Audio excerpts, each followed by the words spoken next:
World of children's literature art and culture के मासिक साहित्यिक कार्यक्रम में मंच पर उपस्थित सभी प्रभुजनों, गुरुजनों व साहित्य मनीषियों को मेरा डॉक्टर रितु ननन पांडे का सादर प्रणाम। साथ ही आभासी पटल से जुड़े हमारे साहित्य प्रेमियों को भी मेरा सादर नमन। जैसा कि आप जानते ही हैं, हम अपने इस कार्यक्रम में हर माह एक भारतीय भाषा के बाल साहित्य पर विमर्श करते हैं। इसी श्रृंखला में आज हम पंजाबी भाषा, जिसे लिपि अनुसार गुरुमुखी कहलाने का गौरव भी प्राप्त है, पंजाब के अतिरिक्त ये भाषा विश्व के अनेक देशों में बोली व पढ़ी जाती है। खुले दिलो दिमाग की, प्रेम की, आशा, विश्वास, त्याग और वीरता की भाषा है पंजाबी। पंजाबी भाषा का साहित्य इतना समृद्ध और विस्तृत है कि उसे किसी विशेष परिचय की आवश्यकता नहीं है। गुरुओं की बाणी, वीरों की शौर्य गाथाएं इस साहित्य का प्रमुख केंद्र है।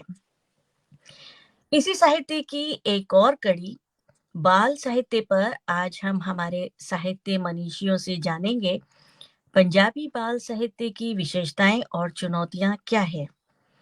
आइए मैं आपका परिचय करवाती हूँ हमारे आज के कार्यक्रम के अतिथियों से। आज के कार्यक्रम की अध्यक्षता करेंगे जीविका बैंक के उच्च पदाधिकारी, पद से सेवानिवृत्त व बहुभाषीय वरिष्ठ साहित्यकार, पत्रकार व गजलकार आदरणीय डॉक्टर चरणजीत सिंह जी। अभी अध्यक्ष महोदय हमारे बीच में उपस्थित नहीं है, लेकिन मैं उनका परिचय आप लोगों से करवा रही हूँ। आपकी अब तक विभिन्न विषयों पर 24 पुस्तकें, 5 गजल संग्रह प्रकाशित हो चुके हैं। आपको उर्दू अकादमी पुरस्कार, प्रोफेसर पूर्ण सिंह सम्मान, हिंदी राजभाषा सेवी सम्मान व अनुपिंदर सिंह अनूप सम्मान से सम्मानित किया जा चुका है। व अन्य सम्मानों से भी आपको सम्मानित किया जा चुका है। आदरणीय कार्यक्रम में आपका स्वागत है। विषय प्रवर्तक के रूप में आज हमारे साथ हैं वरिष्ठ लेखिका, स्तंभकार, साहित्यकार डॉक्टर अनीता वर्मा सेठी जी। आपकी 15 से अधिक पुस्तकें प्रकाशित हो चुकी हैं। अनीता वर्मा जी न केवल प्रिंट मीडिया बल्कि इलेक्ट्रॉनिक मीडिया से भी जुड़ी हुई हैं। आपका फेसबुक पेज खुला मंच लाइव साक्षात्कार के लिए चर्चा में हमेशा बना रहता है। दिल्ली दूरदर्शन व अन्य प्रतिष्ठित मंचों से आप जुड़ी हुई हैं। आप 3 वर्ष तक आर्मेनिया के ब्रुसोव विश्वविद्यालय में हिंदी प्राध्यापिका रही। 2 वर्षों तक रोमानिया में बुकारेस्ट विश्वविद्यालय में भी प्राध्यापिका के रूप में आप कार्यरत रही हैं। अनीता जी, कार्यक्रम में आपका स्वागत है।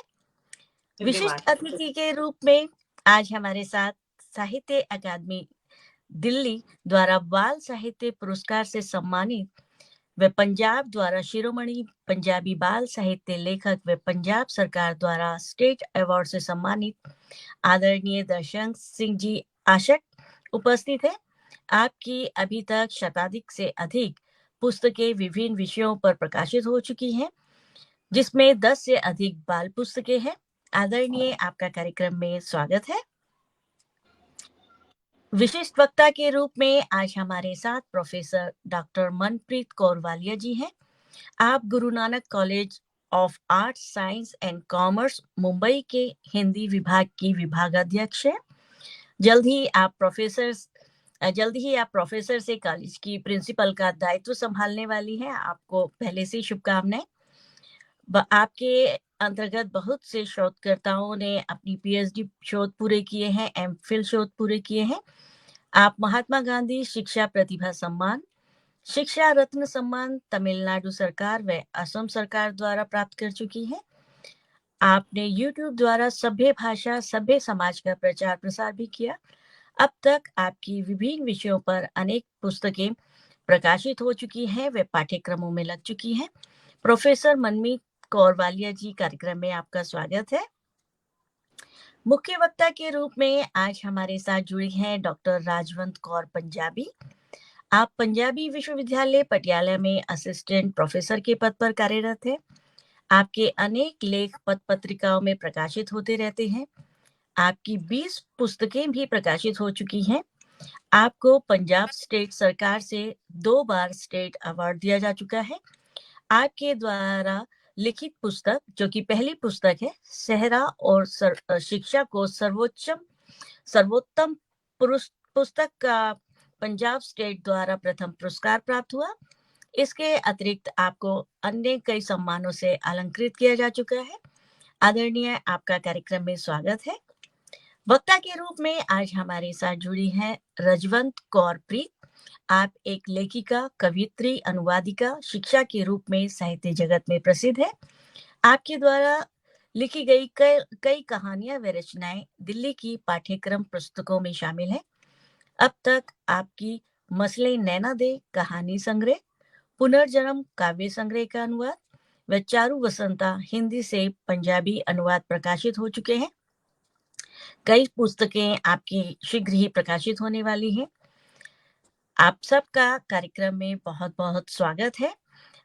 मुझे खेद है कि अभी तक हमारे अध्यक्ष महोदय कार्यक्रम में नहीं आ पा रहे हैं किसी व्यवधान के कारण। मैं निवेदन करती हूँ डॉक्टर अनीता वर्मा जी से, विषय प्रवर्तक के रूप में, कि वह पटल से जुड़े और बाल साहित्य जैसे विषय पर, हमारे आज का जैसा विषय है पंजाबी बाल साहित्य, उस पर प्रकाश डालें। अनीता जी, आपका कार्यक्रम में स्वागत है। धन्यवाद रितु नंदन पांडे जी। डॉक्टर रितु से मेरा परिचय बहुत पुराना है। आज से कई बरस पहले, लगभग 20 साल पहले, हम दोनों ही दिल्ली दूरदर्शन पर कार्यक्रम प्रस्तुत करते थे। मैं कुछ पुस्तकों की समीक्षा करती थी और रितु जी ज्यादातर मंच संचालन करती थी। तो आज मुझे बड़ा अच्छा लग रहा है कि रितु जी विदेश में जाकर के साहित्य का परचम लहरा रही है और नीदरलैंड जैसी जगह पर, जहां पर हिंदी भाषी बहुत कम लोग हैं, वहां पर ना केवल हिंदी भाषा के बारे में, साहित्य के बारे में बात करना, बल्कि बाल साहित्य की बात करना, और वो भी विभिन्न भाषाओं की, बहुत ही बढ़िया कार्य कर रही हैं। आपको इसके लिए साधुवाद। आपका पटल और विस्तृत हो, आपके पटल का कैनवस और वास्ट हो। इसी के साथ मैं विषय पर आती हूँ। डॉक्टर चरणजीत सिंह जी, प्रसिद्ध गजलकार, हमारे बीच जुड़ चुके हैं। मैं रितु जी की तरफ से आपका स्वागत कर देती हूँ और फिर अपनी बात रखती हूँ। जी बहुत धन्यवाद जी। ऐसा है कि जब हम बाल साहित्य की बात करते हैं, वो किसी भी भाषा में, जब हम प्रश्न चिन्ह लगाते हैं बाल साहित्य पर, तो सीधे सीधे एक बात हमारे दिमाग में आती है कि बच्चों की दुनिया कैसी है। बच्चों की दुनिया बहुत खूबसूरत है, उसमें ढेरों रंग है, उसमें कल्पनाएं हैं, उसका कैनवस बहुत बड़ा है, उसमें उड़ान है, उसमें इच्छाएं हैं, उसमें सहजता है, ईमानदारी या सरलता है। और जब हम इस दुनिया में जाते हैं, इस दुनिया में गोते लगाते हैं, तभी हम मोती को ढूंढ के लाते हैं और तभी हम बाल साहित्य की रचना कर सकते हैं। फिर वो किसी भी भाषा में हो, चाहे वो हिंदी में हो, चाहे वो पंजाबी में हो, या उससे इतर किसी भी माँ बोली में या किसी भी भाषा में हो। और आज यहाँ पर इस पटल पर एक बहुत बढ़िया विषय उठाया गया है कि पंजाबी बाल साहित्य में चुनौतियां बहुत सारी हैं। एक एक करके, बहुत विस्तार से नहीं, बस संक्षेप में, शॉर्ट में मैं अपनी बात कहूंगी। सबसे पहली बात यह है कि बाल साहित्य लिखना ही अपने आप में बहुत बड़ी चुनौती है। जब हम कलम उठाते हैं तो हम साहित्यकार तो होते हैं, पर हम बच्चे नहीं होते हैं। हमें उसके लिए बच्चा बनना पड़ता है, हमें उस दुनिया के भीतर जाकर के उनके जैसा होना पड़ता है, जो सब लोग नहीं कर पाते। इसलिए बाल साहित्य की दुनिया में जाने से बड़े बड़े लेखक भी कतराते हैं। जहां कहीं भी बाल साहित्य की बात होती है तो पूरे साहित्य पटल में, साहित्य की दुनिया में एक चुप्पी सी छा जाती है। लोगों को लगता है कि दिखाने के लिए ये होता है कि ये बाल साहित्य लिख रही हैं, यानी कि मतलब उसके लिए उनकी नजर में वो कोई विशेष कार्य नहीं कर रही, पर भीतर से वो जानते हैं कि बाल साहित्य लिखना बहुत ही कठिन कार्य है, बहुत बड़ी चुनौती है। उसके बाद अगर कोई रचनाएं लिखी जाती हैं, उसके बाद वो पाठकों तक पहुंचाना ही बहुत मुश्किल है, क्योंकि हमारा पाठक वर्ग बच्चे हैं, और उन बच्चों तक उस चीज को पहुंचाना अपने आप में बहुत बड़ी चुनौती है। वो किस तरह से? वो ये कि सबसे पहले हमारे प्रकाशक बच्चों की कविताओं को छापने के लिए उनके पास साधन पूरे नहीं है, या यूं कहें कि बहुत महंगा है। आप कोई भी किताब छपवाते हैं, 4 कलर्स में, 4 कलर्स में जो भी किताब जाती है, बच्चों की दुनिया रंग बिरंगी है, और उस किताब को रंग बिरंगा होना उसकी पहली शर्त है। तो जब उसमें चित्र होते हैं, उसमें बहुत सारे ऐसे पात्र होते हैं, उन पात्रों को चित्रों के साथ जब प्रस्तुत करना होता है, तो प्रकाशक कई बार पीछे हटते हैं, या फिर उनके लिए ये बहुत महंगा सौदा होता है। तो एक तरह से प्रकाशक और लेखक, इन दोनों के बीच में सामंजस्य स्थापित नहीं हो पाता। ये चुनौतियां, चाहे वो हिंदी का साहित्य है, चाहे पंजाबी का साहित्य है, चाहे भोजपुरी का है, और चाहे बंगाली साहित्य है जो बहुत विस्तृत है, सबके सामने चुनौतियां हैं। थोड़ा सा और आगे बढ़ते हैं। अब अगर छप जाता है तो उसमें भी कितना वो बच्चों तक पहुंच पाता है, बच्चे उसको कितना पढ़ पाते हैं, और किस तरह से हमारे पात्र कैसे होते हैं, क्या वो बच्चों की दुनिया से उनकी दुनिया में पहुंचते हैं।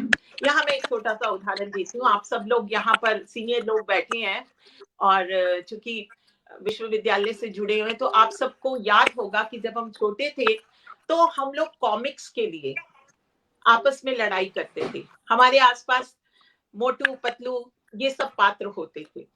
उसके बाद हमें चंदा मामा पढ़ने को दिया जाता था, जिसमें जिसमें हमारी पौराणिक कहानियों के साथ विक्रम और वेताल जैसी चीजें होती थी। फिर नंदन का युग आया, पराग आई। ऐसी पत्रिकाओं का अभाव है, और अगर है भी तो उसमें वो पाठकों तक नहीं पहुंच पा रही है। ये एक सबसे बड़ी चुनौती है। क्या कारण है कि हिंदी भाषा के, पंजाबी भाषा का साहित्य इतना विस्तृत होते हुए, हिंदी भाषा का साहित्य इतना विस्तृत होते हुए वो नन्हे मुन्ने पाठकों तक नहीं पहुंच पा रहा, जबकि विदेश में हैरी पॉटर को लिख करके लाखों में उसकी प्रतियां छप जाती हैं और वो बच्चों तक पहुंचती हैं और बच्चे उसको पढ़ते हैं। तो यहाँ इस विषय पर, इस बिंदु पर सोचने की जरूरत है। और चूंकि ये पंजाबी का पटल है, पंजाबी के बारे में बात कर रहे हैं, तो मैं इसमें कुछ बातें कि पंजाबी भाषा जिहड़ी है वो मतलब एनी एनी समृद्ध, एनी मिठी भाषा है कि ਸਾਡੇ ਸਾਡੇ ਪੂਰਵਜਾਂ ਨੇ, ਸਾਡੇ ਪੇਰੈਂਟਸ ਨੇ ਉਹਨੂੰ ਇੰਨਾ ਸੋਹਣੇ ਤਰੀਕੇ ਨਾਲ, ਮੁਹਾਵਰਿਆਂ ਦੇ ਨਾਲ, ਛੋਟੀ ਛੋਟੀ ਗੱਲਾਂ ਨਾਲ ਆਪਸ ਵਿੱਚ ਗੱਲਬਾਤ ਕਰਕੇ ਬੜਾ ਹੀ ਮਿੱਠਾ ਬਣਾਇਆ। ਤੇ ਜਦੋਂ ਅਸੀਂ ਉਹ ਮਿੱਠੀ ਭਾਸ਼ਾ ਨੂੰ ਆਪਣੇ ਆਸ-ਪਾਸ ਆਪਣੇ ਬੱਚਿਆਂ ਨਾਲ ਨਹੀਂ ਬੋਲਦੇ, ਨਹੀਂ ਇਸਤੇਮਾਲ ਕਰਦੇ, ਤੇ ਫਿਰ ਉਹ ਸਾਡੀ ਕਵਿਤਾਵਾਂ, ਸਾਡੀ ਕਹਾਣੀਆਂ ਵਿੱਚ ਵੀ ਨਹੀਂ ਪਹੁੰਚਦੀ, ਜੋ ਕਿ ਪਹੁੰਚਣਾ ਬਹੁਤ ਜ਼ਰੂਰੀ ਹੈ। ਪਰ ਫਿਰ ਵੀ ਇੱਕ ਇਹਦੇ ਤੇ ਪਲੱਸ ਪੁਆਇੰਟ ਹੈ, ਬਹੁਤ ਜ਼ਰੂਰੀ ਪੁਆਇੰਟ ਹੈ ਵੇ ਕਿ ਪੰਜਾਬੀ ਵਿੱਚ ਬਹੁਤ ਕੁਝ ਲਿਖਿਆ ਜਾ ਰਿਹਾ ਹੈ ਔਰ ਬਹੁਤ ਸੋਹਣਾ ਲਿਖਿਆ ਜਾ ਰਿਹਾ ਹੈ। ਮੈਂ ਐਗਜ਼ਾਮਪਲ ਦੇਵਾਂਗੀ, ਮੈਂ ਸਕੂਲ ਦੇ ਵਿੱਚ पढ़ाती रही हैं, छोटे बच्चों को पढ़ाती रही हैं। सो साथ साथ हिंदी में भी बात करूंगी बिकॉज इंटरनेशनल पटल है या अंतरराष्ट्रीय पटल है। तो when I was teaching in schools, I personally felt कि जो कोई भी पोइट्री लिखी जा रही है, जो कोई कहानी लिखी जा रही है, उस कहानी को मात्र इसी उद्देश्य से लिखा जा रहा है कि वो पाठ्यक्रम में जोड़ दी जाए, या इसलिए कि कोई नैतिक शिक्षा बच्चों तक पहुंच जाए। यानी कि अगर स्कूल में या कोई हमारे एनसीईआरटी के या कोई भी सिलेबस को जब जोड़ा, पहले क्या था कि हम पंत की सुमित्रा नंदन पंत को, महादेवी वर्मा को, जैसे सुभद्रा कुमारी चौहान को खूब लड़ी मर्दानी वे तो झांसी वाली रानी थी, ये कविताएं पढ़ते थे बच्चे, तो भाव अलग होता था। लेकिन अब मैं पन्ने पलटती हूँ, पढ़ाती हूँ, तो मुझे ऐसी कविताएं, ऐसी चीजें बहुत कम मिलती हैं।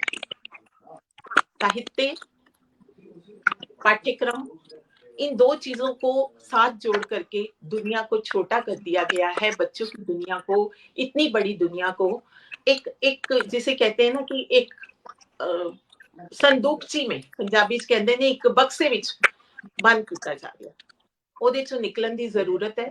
ਔਰ ਨਾਲ ਦੇ ਨਾਲ ਐਵੇਂ ਕਿ ਜਿਹੜੇ ਸਾਡੇ ਪਬਲਿਸ਼ਰਸ ਨੇ ਉਹਨਾਂ ਨੂੰ ਵੀ ਅੱਗੇ ਆਉਣ ਦੀ ਜ਼ਰੂਰਤ है। अगर अच्छी किताब लिखी जाएगी, पात्र बिल्कुल बच्चों जैसे होंगे, उनकी दुनिया के होंगे, तो क्यों नहीं हैरी पॉटर की तरह हमारी किताबें भी छपेंगी और बिकेंगी। मुझे लगता है कि मैंने ज्यादा समय ले लिया रितु जी, बहुत से लोगों को बोलना है और विषय को यही स्थापित करते हुए अब मैं वापस इस दुनिया से सबको जोड़ती हूँ। सब लोग अपनी अपनी बात रखें और मुझे लगता है कि कहीं बात निकलेगी तो दूर तक जाएगी। बिल्कुल सही कहा अनीता जी, आपने अपने वक्तव्य में बहुत सारी और बहुत महत्वपूर्ण बातें जो चंद मिनटों में आपने कह डाली, वो बहुत महत्वपूर्ण बातें हैं कि हमें बच्चों की दुनिया में बच्चा बनकर ही जाना पड़ेगा। बड़े बनकर हम उनकी दुनिया में नहीं जा सकते और उनके दिल को नहीं समझ सकते। बाल साहित्य में सबसे बड़ी बात है बच्चों के मन को समझना। तो आपका बहुत बहुत धन्यवाद, आपने इतनी महत्वपूर्ण बातें बताएं। और मैं हमारे आज के अध्यक्ष आदरणीय चरणजीत सर का एक बार फिर से स्वागत करती हूँ और कार्यक्रम को आगे बढ़ाते हुए मैं अपने आज के विशिष्ट वक्ता जो है हमारा विशिष्ट अतिथि आदरणीय दर्शन सिंह जी, डॉक्टर दर्शन सिंह जी से मैं जानना चाहती हूँ, जैसा कि अभी अनीता जी ने भी कहा कि पहले जो हितोपदेश की कहानियां, जो बच्चों की कहानियां हुआ करती थी, वो आज कहीं नजर नहीं आती हैं। तो सर, पंजाबी में जो बाल साहित्य है वो कैसे शुरू हुआ, उसकी परंपरा, और आज के टाइम में पंचतंत्र की कहानियां, हितोपदेश की कहानियां जो पहले हम दादा नानी से सुना करते थे अब नहीं मिलती, तो आज के समय में वर्तमान में उनकी क्या भूमिका है, कृपया विस्तार से बताएं। एक सेकंड जी, एक लाइन मैं और ऐड करना चाहती हूँ बस, फिर उसके बाद आप कंटिन्यू रखिए। जी जी। इसमें एक बात और भी है जो बहुत इम्पोर्टेंट है, उसके बाद आप इसको आगे बढ़ाएं कि और भाषाओं में अनुवाद का काम बहुत हो रहा है जी। हिंदी से पंजाबी में अनुवाद हो रहा है, पंजाबी से हिंदी में अनुवाद कम हो रहा है। जैसे डॉक्टर चरणजीत सिंह ने बहुत सारी कहानियों का अनुवाद किया है जी, पंजाबी से हिंदी में किया है, तो अनुवाद को भी विस्तृत करने की आवश्यकता है। बिल्कुल बिल्कुल। माफी चाहती हूँ। हेलो जी जी सर। हाँ डॉक्टर साहिबा, एक थोड़ा सा सजेशन है कि प्रोग्राम हम पंजाबी भाषा के बारे में बात कर रहे हैं, बात हिंदी में कर रहे हैं, क्यों भाई? जब पंजाबी के गुरमुखी की बात हो रही है उसके तो पंजाबी बोलो ना, सारे पंजाबी हैं यहाँ पर। हाँ जी सर, आप पंजाबी बोल सकते हैं, हिंदी भी बोल सकते हैं, लेकिन हमारे दर्शक जो है वो पंजाबी हिंदी मिक्स है। नहीं, हम पंजाबी में प्रमोशन की बात कर रहे हैं, बाल साहित्य हो या दूसरा साहित्य हो, तो उसमें तो पंजाबी की बात करते हैं, हम हिंदी कहाँ से ले आए इसमें? पंजाबी में गल करो ना जी। हाँ जी बिल्कुल, पंजाबी ਵਿੱਚ ਗੱਲ ਕਰਦੇ ਆ, ਪਰ ਸਾਡੇ ਆਡੀਅנס ਜਿਹੜੇ ਹੈਗੇ ਨੇ ਉਹ ਹਿੰਦੀ ਵੀ ਸਮਝਦੇ ਹੈਗੇ, ਪੰਜਾਬੀ ਵੀ ਸਰ, ਤੇ ਮੈਂ ਮਾਫੀ ਚਾਹਨੀ ਆ, ਤੁਸੀਂ ਦੋਨੋਂ ਭਾਸ਼ਾ ਵਿੱਚ ਗੱਲ ਕਰ ਸਕਦੇ ਹੋ। ਡਾਕਟਰ ਸਾਹਿਬ, ਮਾਫੀ ਚਾਹਨਾ ਇਸ ਗੱਲ ਦੀ, ਜੋ ਪੰਜਾਬੀ ਸਮਝਦੇ ਨੇ ਤੇ ਉਹਨਾਂ ਨੂੰ ਬਾਲ ਸਾਹਿਤ ਦੇ ਨਾਲ ਕੀ ਤਾਲੁਕ ਹੈ? ਤੁਸੀਂ ਪੰਜਾਬੀ ਵਿੱਚ ਗੱਲ ਕਰੋ ਨਾ ਜੀ। क्यों जी डॉक्टर चरणजीत सिंह जी, गल है कि जेड़े पटल से तुसी जा रहे हो, this is international platform. Netherland दे विच हिंदी समझण वालियां दी संख्या बहुत घट है ते ओ पूरे सब लोगों ਨੂੰ अपने नाल जोड़ना चाहते ने, सो वी कैन यूज वाइजा वर्जा जेड़ी लैंग्वेज तुसी इस्तेमाल करो। ठीक, जिस मुल्क विच राजभाषा हिंदी ਨੂੰ ਮਨਾਉਣ ਵਾਸਤੇ ਹਿੰਦੀ ਡੇ ਮਨਾਏ ਜਾਂਦੇ ਨੇ, ਉਹ ਕਿੰਨਾ ਕੋਈ ਅਸੀਂ ਪ੍ਰਚਾਰ ਪ੍ਰਸਾਰ ਕਰ ਲਾਂਗੇ। ਅਸੀਂ ਆਪਣੇ ਪੰਜਾਬੀ ਦੇ ਪ੍ਰੋਗਰਾਮ 'ਚ ਅਸੀਂ ਹਿੰਦੀ ਬੋਲ ਰਹੇ ਹਾਂ, ਅਸੀਂ ਕਿਸ ਚੀਜ਼ ਨੂੰ ਪ੍ਰਮੋਟ ਕਰ ਰਹੇ ਹਾਂ ਜੀ? ਰਾਜਵੰਤ ਜੀ ਸਾਡੇ ਨਾਲ ਜੁੜ ਗਏ ਨੇ, बड़े प्रमुख साहित्यकार है, ते मेरा ख्याल है कि प्रमोट नहीं कर रहे डॉक्टर साहब, प्रमोट नहीं कर रहे। ਅਸੀਂ पंजाबी विच बाल साहित्य कितना लिखिया जा रहा है, it doesn't matter in which language we are trying to convey, but the point is that we are here to discuss that, we are not promoting Punjabi language, we are here discussing about the literature of children's world. So what, children ਦੇ ਉਹੀ ਕਿਤਾਬਾਂ ਪੜ੍ਹਨਗੇ ਨਾ, ਬਾਲ ਸਾਹਿਤ ਉਹੀ ਗੱਲ ਨਹੀਂ sir, ਕਰੋ programme. ਠੀਕ ਹੈ, ਹਾਂ, ਸਾਰਿਆਂ ਨੂੰ ਨਮਸਕਾਰ। ਡਾਕਟਰ ਸਾਹਿਬ ਇੱਕ ਮਿੰਟ ਗੱਲ ਸੁਣ, ਆਪਾਂ ਇਸ ਤਰ੍ਹਾਂ ਕਰਦੇ ਆ, ਪੰਜਾਬੀ ਚ ਬੋਲ ਲੈਂਦੇ ਆ ਤੇ ਮੈਮ ਹਿੰਦੀ ਚ ਕਰ ਲੈਣਗੇ, ਬਾਈਲੈਂਗੁਅਲ ਕਰਦੇ ਨੇ, ਬਾਈਲੈਂਗੁਅਲ ਕਰ ਲੈਂਦੇ ਨੇ। ਠੀਕ ਹੈ ਜੀ? ਠੀਕ ਹੈ, ਕੋਈ ਦਿੱਕਤ ਨਹੀਂ। ਠੀਕ ਹੈ, ਮੈਨੂੰ ਲੱਗਦਾ ਅਸੀਂ ਆਪਣੇ ਵਿਸ਼ੇ ਤੋਂ ਨਾ ਭਟਕੀਏ, ਹੈ ਨਾ? जी हाँ जी हाँ जी। मैं माफी चाहनी डॉक्टर दर्शन सिंह जी, आप फिर आइए सर, मैं आपसे माफी चाहती हूँ। हम जैसा कि हम और हमारे दर्शक जानना चाहते हैं प्रवासी दर्शक आपसे जानना चाहते हैं पंजाबी में बाल साहित्य की भूमिका और पंजाबी बाल साहित्य में पंचतंत्र व हितोपदेश की भूमिका आज क्या है? कृपया प्रकाश डालें। जी सब तो पहला डॉक्टर चरणजीत सिंह जी, मैडम अनीता जी, डॉक्टर मनप्रीत कौर जी, राजवंत जी और ए राजवंत कौर जी और डॉक्टर ऋतु शर्मा जी, सबसे पहले मेरा सारे बहुत नमस्कार, सत श्री अकाल। बहुत खूबसूरत विषय हो जो पंजाबी भाषा में बाल साहित्य की चुनौतियां जो रखा है तो एक विषय है बड़ा अज के युग के विच बड़ा मुल्यवान विषय है। जब ਅਸੀਂ बाल साहित्य की गल करते हैं हाँ जी। तो मेरा ख्याल समझ रहे सारे ਅਸੀਂ ਪੰਜਾਬੀ तो जो ਅਸੀਂ बाल साहित्य की गल करते हैं तो मैं समझदा कि थोड़े सानू पिछोकड़ ਵਿੱਚ ਜਾ ਕੇ ਦੇਖਣ ਦੀ ਜ਼ਰੂਰਤ ਹੈ। ਬੱਚਾ ਜਦੋਂ ਪੈਦਾ ਹੁੰਦਾ ਹੈ तो खुदा के माँ के पेट ਵਿੱਚ ਜਦੋਂ ਬੱਚਾ ਪੈਦਾ ਹੁੰਦਾ है तो माँ और बच्चे का संवाद है जो वो शुरू हो जाता है और जब बच्चे का जन्म होता है तो बच्चा माँ को लोरियां सुनने लगता ਸੌਂ ਜਾ ਕਾਕਾ ਤੂੰ ਤੇਰੇ ਬੋਝੇ ਵਰਗੀ ਜੀ ਕੱਢਣ ਵਾਲੀਆਂ ਮਾਛੀਆਂ ਕਢਾਉਣ ਵਾਲਾ ਤੂੰ ਤੇ ਜਾਂ ਫਿਰ ਅੱਲੜ ਬੱਲੜ ਬਾਜੇਗਾ ਬਾਬਾ ਕਣਕ ਲਿਆ ਦੇਗਾ ਬਾਗੀ ਰਹਿ ਕੇ ਛੱਤੀ ਸਾਰਾ ਟੱਬਰ ਖਾ ਜਾਏਗਾ तो लोरियां ने जो बच्चा सुनता है फिर उसकी स्टेज ऐसी आ जाती है कि जो लोरियां की उम्र है वो तो पीछे रह जाती है और फिर बच्चा बातें कहानियां सहेलियां बुझारतां फिर वो अपनी जी दिलचस्पी है वो इन्हों के जरिए अपना जो मनोरंजन करते हूँ साढ़े पास एक पासे तो लोरियां की परंपरा है दूजे पासे साढ़े बाता की लोक कथावां जो कहानियां लिखियां वो भी परंपरा है। मिसाल के तौर पर साढ़े को चिड़ी के पार की कहानी है और जो बच्चा थोड़ा जिहा होर वड्डा हो जाता है असी सारा ने अपने बचपन के चिड़ी का जो आटा है वो डुੱਲਿਆ होया सुनिया है महसूस ਜਦੋਂ ਕੋਈ ਬੱਚਾ ਡਿੱਗ ਜਾਂਦਾ ਸੀ ਤਾਂ ਮਾਂ ਉਸ ਨੂੰ ਝੱਟ ਚੱਕ ਕੇ ਉਹ ਕਹਿੰਦੀ ਸੀ ਕਿ ਦੇਖ ਉਹ ਕੀੜੀ ਜਾ ਰਹੀ ਸੀ ਉਹ ਕੀੜੀ ਦਾ ਆਟਾ ਡੁੱਲ ਗਿਆ ਦੇਖ ਓਹੋ ਹੁਣ ਕੀੜੀ ਵਿਚਾਰੀ ਕੀ ਕਰੇਗੀ ਆਪਣੇ ਬੱਚਿਆਂ ਲਈ ਆਟਾ ਲੈ ਕੇ ਜਾ ਰਹੀ ਸੀ ਉਹਨਾਂ ਨੂੰ ਰੋਟੀ ਕਿੱਦਾਂ ਪਕਾਏਗੀ ਓਹੋ ਦੇਖ ਔਰ ਬੱਚਾ ਸੀ ਜਿਹੜਾ ਜਿਹਦੇ ਚੋਟ ਵੱਜਦੀ ਸੀ ਸੱਟ ਵੱਜਦੀ ਸੀ ਉਹ ਆਪਣਾ ਦੁੱਖ ਭੁੱਲ ਕੇ ਉਹ ਧਰਤੀ ਵੱਲ ਨਜ਼ਰ ਮਾਰਦਾ ਸੀ ਕਿ ਕੀੜੀ ਕਿੱਥੇ ਜਾ ਰਹੀ ਹੈ ਉਹਦਾ ਆਟਾ ਕਿੱਥੇ ਡੁੱਲਿਆ ਇਹ ਦਿਲਚਸਪੀ ਸੀ ਇਹ ਜਿਗਿਆਸਾ ਸੀ कि बच्चे ਨੂੰ ਕਹਾਣੀ ਦੇ ਨਾਲ ਮਾਂ ਨੇ ਕਿਵੇਂ ਜੋੜਨਾ ਹੁਣ ਜਦੋਂ ਬੱਚੇ ਖੇਡਦੇ ਨੇ ਮਿਲ ਕੇ ਆਪਸ ਵਿੱਚ ਤਾਂ ਜਿਹੜੀਆਂ ਪੰਜਾਬੀ ਦੇ ਵਿੱਚ ਸਾਡੀਆਂ ਖੇਡਾਂ ਦੇ ਨਾਲ ਜੁੜੇ ਹੋਏ ਗੀਤ ਨੇ ਉਹ ਬੱਚੇ ਨੇ ਆਪ ਕਰੇ ਮਿਸਾਲ ਵਜੋਂ ਇੰਗਣ ਮੀਂਗਣ ਤਲੀ ਤਲਿੰਗਣ ਕਾਲਾ ਪੀਲਾ ਬੱਕਰਾ ਗੁੜ ਖਾਵਾਂ ਦੇਲ ਵਧਾਵਾਂ ਮੂਲੀ ਪੁੱਤਰਾ ਵਾਲੇ ਘੋੜੇ ਆਏ ਹੱਥ ਕੁਟਾਰੀ ਪੈਰ ਕੁਟਾਰੀ ਨਿਕਲ ਗਾਲਿਆ ਤੇਰੀ ਵਾਰੀ और तुम देखो इस तो बाद जिहड़े साडे ये खेडां दे नाल जुड़े हुए गीत कानो हरा समुंदर गोपी चंद्र है या कितनी कबीर दी है तो कुछ साडियां खेडां वो ने जिहड़े बाल साहित्य दे नाल संबंध करके है तो इन्हां दे नाल गीत जुड़े हुए हैं किहड़े गीत जुड़े हुए हैं जिहड़े बच्चों ने खेडदे आप करे हुए हुण तुसीं देखो कि जदों असीं अपने बच्चों नूं राजां दी कहानियां सुणाउंदे भूतां प्रेतां दी कहानियां सुणाउंदे सी जिन्ना राक्षसों परियां दी कहानियां सुणाउंदे लेकिन वो जमाना सी जिहड़ा वो हुण लट चुका है पिछे रह गया अज के जमाने की असीं गल करिए बच्चे नूं जेकर असीं भूतां प्रेतां दी कहानी लिखांगे तो बाल साहित्य में बड़ी बड़ी दरपेश चुनौतियां अज जदों असीं चंद्रयान की गल कर रहे हैं तो अज के युग के विच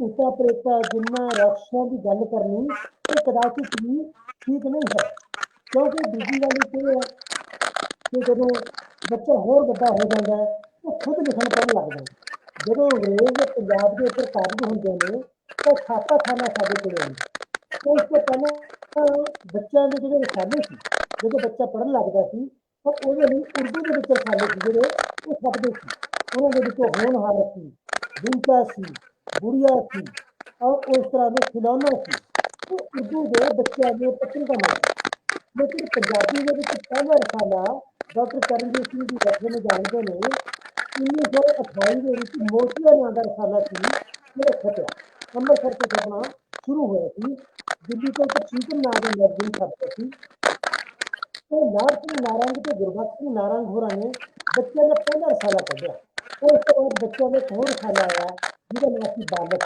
ਉਹ ਗਿਆਨੀ ਲਾਲ ਸਿੰਘ ਗੁਜਰਾਵਾਲੀਆ ਨੇ ਅੰਮ੍ਰਿਤਸਰ ਤੋਂ ਸ਼ੁਰੂ ਕੀਤਾ।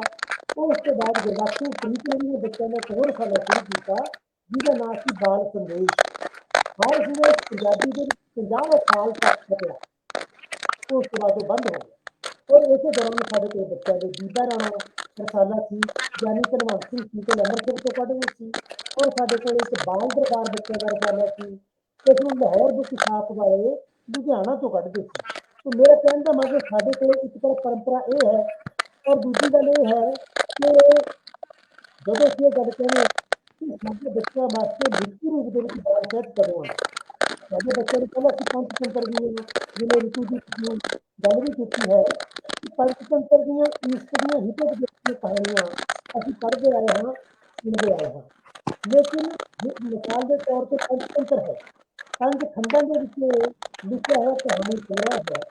ਇਸ ਕਹਾਣੀ ਸੰਗ੍ਰਹਿ ਦੀ ਵਿਸ਼ੇਸ਼ਤਾ ਕੀ ਹੈ ਕਿ ਜਿੰਨੇ ਵੀ ਇਹਦੇ ਜੀਵ ਜੰਤੂ ਪਾਤਰ ਨੇ ਉਹ ਸਾਰੇ ਮਨੁੱਖ ਵਾਂਗ ਆਪਸ ਵਿੱਚ ਗੱਲਾਂ ਕਰਦੇ ਨੇ, ਉਹਨਾਂ ਵਾਂਗ ਵਿਵਹਾਰ ਕਰਦੇ ਨੇ, ਉਹਨਾਂ ਵਾਂਗ ਲੜਦੇ ਨੇ, ਝਗੜਦੇ ਨੇ। ਅਸਲ ਦੇ ਵਿੱਚ ਨੀਤੀ ਕਥਾਵਾਂ ਦਾ ਸੰਗ੍ਰਹਿ। ਔਰ ਜਦੋਂ ਪੰਡਿਤ ਵਿਸ਼ਨੂੰ ਸ਼ਰਮਾ ਨੇ ਇਸ ਨੂੰ ਲਿਖਿਆ, ਉਹਦੇ ਵਿੱਚ ਨੀਤੀ ਸੀ ਜਿਹੜੀ ਕਿ ਕਿਵੇਂ ਅਸੀਂ ਸੰਕਟ ਦੇ ਵਿੱਚੋਂ ਆਪਣੇ ਆਪ ਨੂੰ ਬਚਾਉਣਾ, ਕਿਵੇਂ ਅਸੀਂ ਵਿਰੋਧੀ ਧਿਰ ਦਾ ਸਾਹਮਣਾ ਕਰਨਾ, ਸਾਨੂੰ ਪੰਚਤੰਤਰ, ਈਸਪ ਔਰ ਹਿਤੋਪਦੇਸ਼ੀ ਕਹਾਣੀਆਂ ਇਹ ਦੱਸਦੇ। ਲੇਕਿਨ ਮੈਂ ਮਹਿਸੂਸ ਕਰ ਰਿਹਾ ਸੀ ਕਿ ਜਿਹੜੀਆਂ ਸਾਡੀਆਂ ਈਸਟ ਦੀਆਂ ਕਹਾਣੀਆਂ ਨੇ, ਮਿਸਾਲ ਦੇ ਤੌਰ ਤੇ ਲੂੰਬੜੀ ਤੇ ਕੱਚੇ ਅੰਗੂਰ ਵਾਲੀ ਕਹਾਣੀ ਅਸੀਂ ਸਾਰਿਆਂ ਨੇ ਸੁਣੀ। ਤੇ ਲੂੰਬੜੀ ਇਹ ਕਹਿ ਕੇ ਚਲੀ ਜਾਂਦੀ ਹੈ ਕਿ ਇਹ ਅੰਗੂਰ ਤੇ ਖੱਟੇ ਨੇ ਤੇ ਮੈਂ ਕੋਈ ਹੋਰ ਦੇਖਦੀ ਹਾਂ। ਹੁਣ ਮੈਂ ਇਹਨਾਂ ਦੇ ਪੈਰਲਲ ਮੈਂ ਮਾਡਰਨ ਪਾਤਰ ਘੜੇ ਨੇ, ਮੈਂ ਈਸਟ ਦੀਆਂ ਜਿਹੜੀਆਂ ਕਹਾਣੀਆਂ ਨੇ ਉਹਨਾਂ ਨੂੰ ਬਦਲ ਦਿੱਤਾ ਹੈ। ਮਿਸਾਲ ਵਜੋਂ ਜਦੋਂ ਮੈਂ ਇੱਕ ਮਾਡਰਨ ਕਰੈਕਟਰ ਕਰਦਾ ਹਾਂ ਲੂੰਬੜੀ ਦਾ, ਤੇ ਨਾਲ ਉਹਦਾ ਇੱਕ ਬੱਚਾ ਹੈ, ਜੰਗਲ ਦੇ ਮਾਡਰਨ ਸਕੂਲ ਦੇ ਵਿੱਚੋਂ ਬੱਚਾ ਉਹਦਾ ਪੜ੍ਹ ਰਿਹਾ ਲੂੰਬੜੀ। ਔਰ ਜਦੋਂ ਘੁੰਮਦੇ ਆਉਂਦੇ ਨੇ ਉਹ ਇੱਕ ਬਾਗ ਦੇ ਵਿੱਚ, ਬੱਚਾ ਆਪਣੀ ਮਾਂ ਨੂੰ ਕਹਿੰਦਾ ਹੈ ਕਿ ਮਾਂ ਦੇਖੋ ਪੱਕਿਆ ਹੋਇਆ ਅੰਗੂਰਾਂ ਦਾ ਗੁੱਛਾ ਹੈ।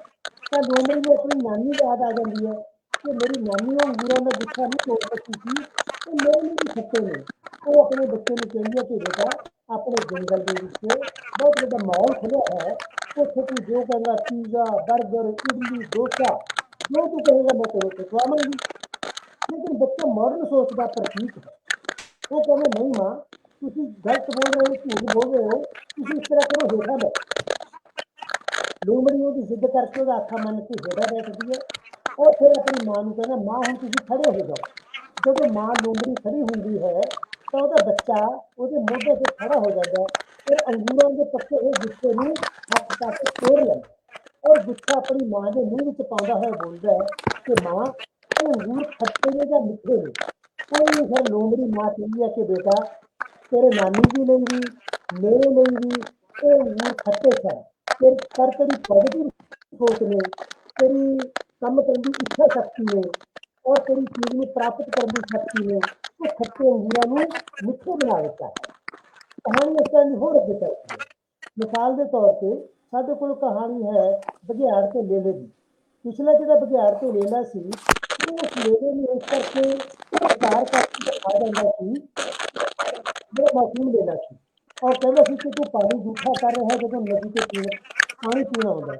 ਉਹ ਮਾਸੂਮ ਲੇਲਾ ਕਹਿੰਦਾ ਸੀ ਕਿ ਪਾਣੀ ਤੇ ਤੁਹਾਡੇ ਵਾਲੇ ਪਾਸੋਂ ਮੇਰੇ ਵਾਲੇ ਪਾਸੇ ਆ ਰਿਹਾ ਹੈ, ਇਸ ਕਰਕੇ ਪਾਣੀ ਜੂਠਾ कैसे हो गया। ਉਹ ਕਹਿੰਦਾ ਕਿ ਨਹੀਂ, ਕਿ ਮੈਨੂੰ ਪਿਛਲੇ ਸਾਲ ਗਾਲਾਂ ਕੱਢੀਆਂ ਸੀ। ਔਰ ਜਦੋਂ ਕਹਿੰਦਾ ਮਤਲਬ ਇਸ ਤਰ੍ਹਾਂ ਜਾ ਕੇ ਉਸਨੂੰ ਖਾ ਜਾਂਦਾ ਪਿਛਲੀ ਕਹਾਣੀ, ਮੈਂ ਉਸਨੂੰ ਤਬਦੀਲ ਕਰ ਦਿੱਤਾ। ਮਾਡਰਨ ਜਿਹੜਾ ਹੈ ਲੇਲਾ ਹੁਣ ਆਉਂਦਾ ਨਦੀ ਤੇ ਪਾਣੀ ਪੀਣ ਵਾਸਤੇ। ਔਰ ਜਦੋਂ ਬਘਿਆੜ ਉਸਨੂੰ ਯਾਦ ਆਉਂਦਾ ਕਹਿੰਦਾ ਕਿ ਮੈਂ ਵੀ ਉਸ ਲੇਲੇ ਨੂੰ ਖਾਵਾਂਗਾ। ਔਰ ਜਦੋਂ ਹੌਲੀ ਹੌਲੀ ਉਹਦੇ ਨੇੜੇ ਆਉਂਦਾ ਤਾਂ ਉਹਨੂੰ ਕਹਿੰਦਾ ਕਿ ਤੂੰ ਪਾਣੀ ਜੂਠਾ ਕਰ ਰਿਹਾ ਹੈ ਨਦੀ ਦਾ। ਉਹ ਲੇਲਾ ਕਹਿੰਦਾ ਜੀ ਪਾਣੀ ਤੇ ਤੁਹਾਡੇ ਵਾਲੇ ਪਾਸੋਂ ਮੇਰੇ ਵਾਲੇ ਪਾਸੇ ਆ ਰਿਹਾ ਹੈ, ਫਿਰ ਪਾਣੀ ਜੂਠਾ कैसे हो गया। ਤਾਂ ਫਿਰ ਉਹ ਕਹਿੰਦੇ ਕਿ ਨਹੀਂ, ਮੈਨੂੰ ਯਾਦ ਆ ਗਿਆ ਕਿ ਪਿਛਲੇ ਸਾਲ ਮੈਨੂੰ ਗਾਲਾਂ ਕੱਢੀਆਂ ਸੀ। ਉਹ ਕਹਿੰਦੇ ਕਿ ਮੇਰਾ ਜਿਹੜਾ ਡੇਟ ਆਫ ਬਰਥ ਹੈ 15 ਦਸੰਬਰ ਦੀ ਹੈ, ਇਸ ਕਰਕੇ ਮੈਂ ਤਾਂ ਪਿਛਲੇ ਸਾਲ ਜੰਮਿਆ ਵੀ ਨਹੀਂ ਸੀ, ਮੈਂ ਤੇ ਪੈਦਾ ਵੀ ਨਹੀਂ ਹੋਇਆ ਸੀ। ਤੇ ਫਿਰ ਹੌਲੀ ਹੌਲੀ ਜਦੋਂ ਬਘਿਆੜ ਉਹਦੇ ਨੇੜੇ ਆਉਂਦਾ ਤਾਂ ਉਹ ਜਿਹੜਾ ਲੇਲਾ ਹੈ 3-4 ਗੁਲੱਕੇ ਬਘਿਆੜ ਦੇ ਮੂੰਹ ਤੇ ਮਾਰ ਕੇ ਇਹ ਕਹਿ ਕੇ ਦੌੜ ਜਾਂਦਾ ਹੈ ਕਿ ਮੈਂ ਪਿਛਲਾ ਲੇਲਾ ਨਹੀਂ, ਮੈਂ ਜੀਦੇ ਖਾਤੇ ਪਿੱਛੇ। ਕਹਾਣੀ ਅੱਗੇ ਹੋਰ ਚੱਲਦੀ ਹੈ। ਜਿਹੜਾ ਪਿਛਲਾ ਸੌਦਾਗਰ ਸੀ, ਟੋਪੀਆਂ ਵੇਚਣ ਜਾਂਦਾ ਸੀ, ਉਹ ਕੀ ਹੁੰਦਾ ਸੀ ਕਿ ਪਿਛਲੇ ਬਾਂਦਰ ਸੀ ਜਿਹੜੇ ਉਹਦੀਆਂ ਸਾਰੀਆਂ ਟੋਪੀਆਂ ਲੈ ਕੇ ਦਰਖਤ ਤੇ ਚੜ ਜਾਂਦੇ ਸੀ। ਲੇਕਿਨ ਮੈਂ ਇਸ ਕਹਾਣੀ ਨੂੰ ਤਬਦੀਲ ਕਰ ਦਿੱਤਾ। ਮਾਡਰਨ ਜਿਹੜਾ ਹੈ ਸੌਦਾਗਰ, ਉਹ ਆਪਣੀ ਐਕਟੀਵਾ ਤੇ ਜਾ ਰਿਹਾ ਹੈ ਟੋਪੀਆਂ ਵੇਚਣ ਵਾਸਤੇ ਸ਼ਹਿਰਾਂ ਦੇ ਵਿੱਚ, ਪਿੰਡਾਂ ਵਿੱਚ। ਗਰਮੀ ਦੀ ਰੁੱਤ ਹੈ, ਜਦੋਂ ਥੱਕ ਗਿਆ ਹੋਵੇ ਤਾਂ ਉਹ ਆਰਾਮ ਕਰਨ ਲੱਗਦਾ ਦਰਖਤ ਦੇ ਨੀਚੇ। ਪਰ ਜਦੋਂ ਸੌਣੇ ਨਾਲ ਜੁੜੀ ਹੁੰਦੇ ਤਾਂ ਉਹਦੀਆਂ ਟੋਪੀਆਂ ਨੇ ਜਿਹੜੀਆਂ, ਉਹ ਸਾਰੀ ਉਹਦੀ ਟੋਪੀ ਵਿੱਚ ਕੱਢ ਕੇ ਬਾਂਦਰ ਲੈ ਜਾਂਦੇ ਨੇ ਜਿਹੜੇ ਨੇੜੇ ਦੇ ਦਰਖਤ ਤੇ ਰਹਿ ਰਹੇ ਹੁੰਦੇ।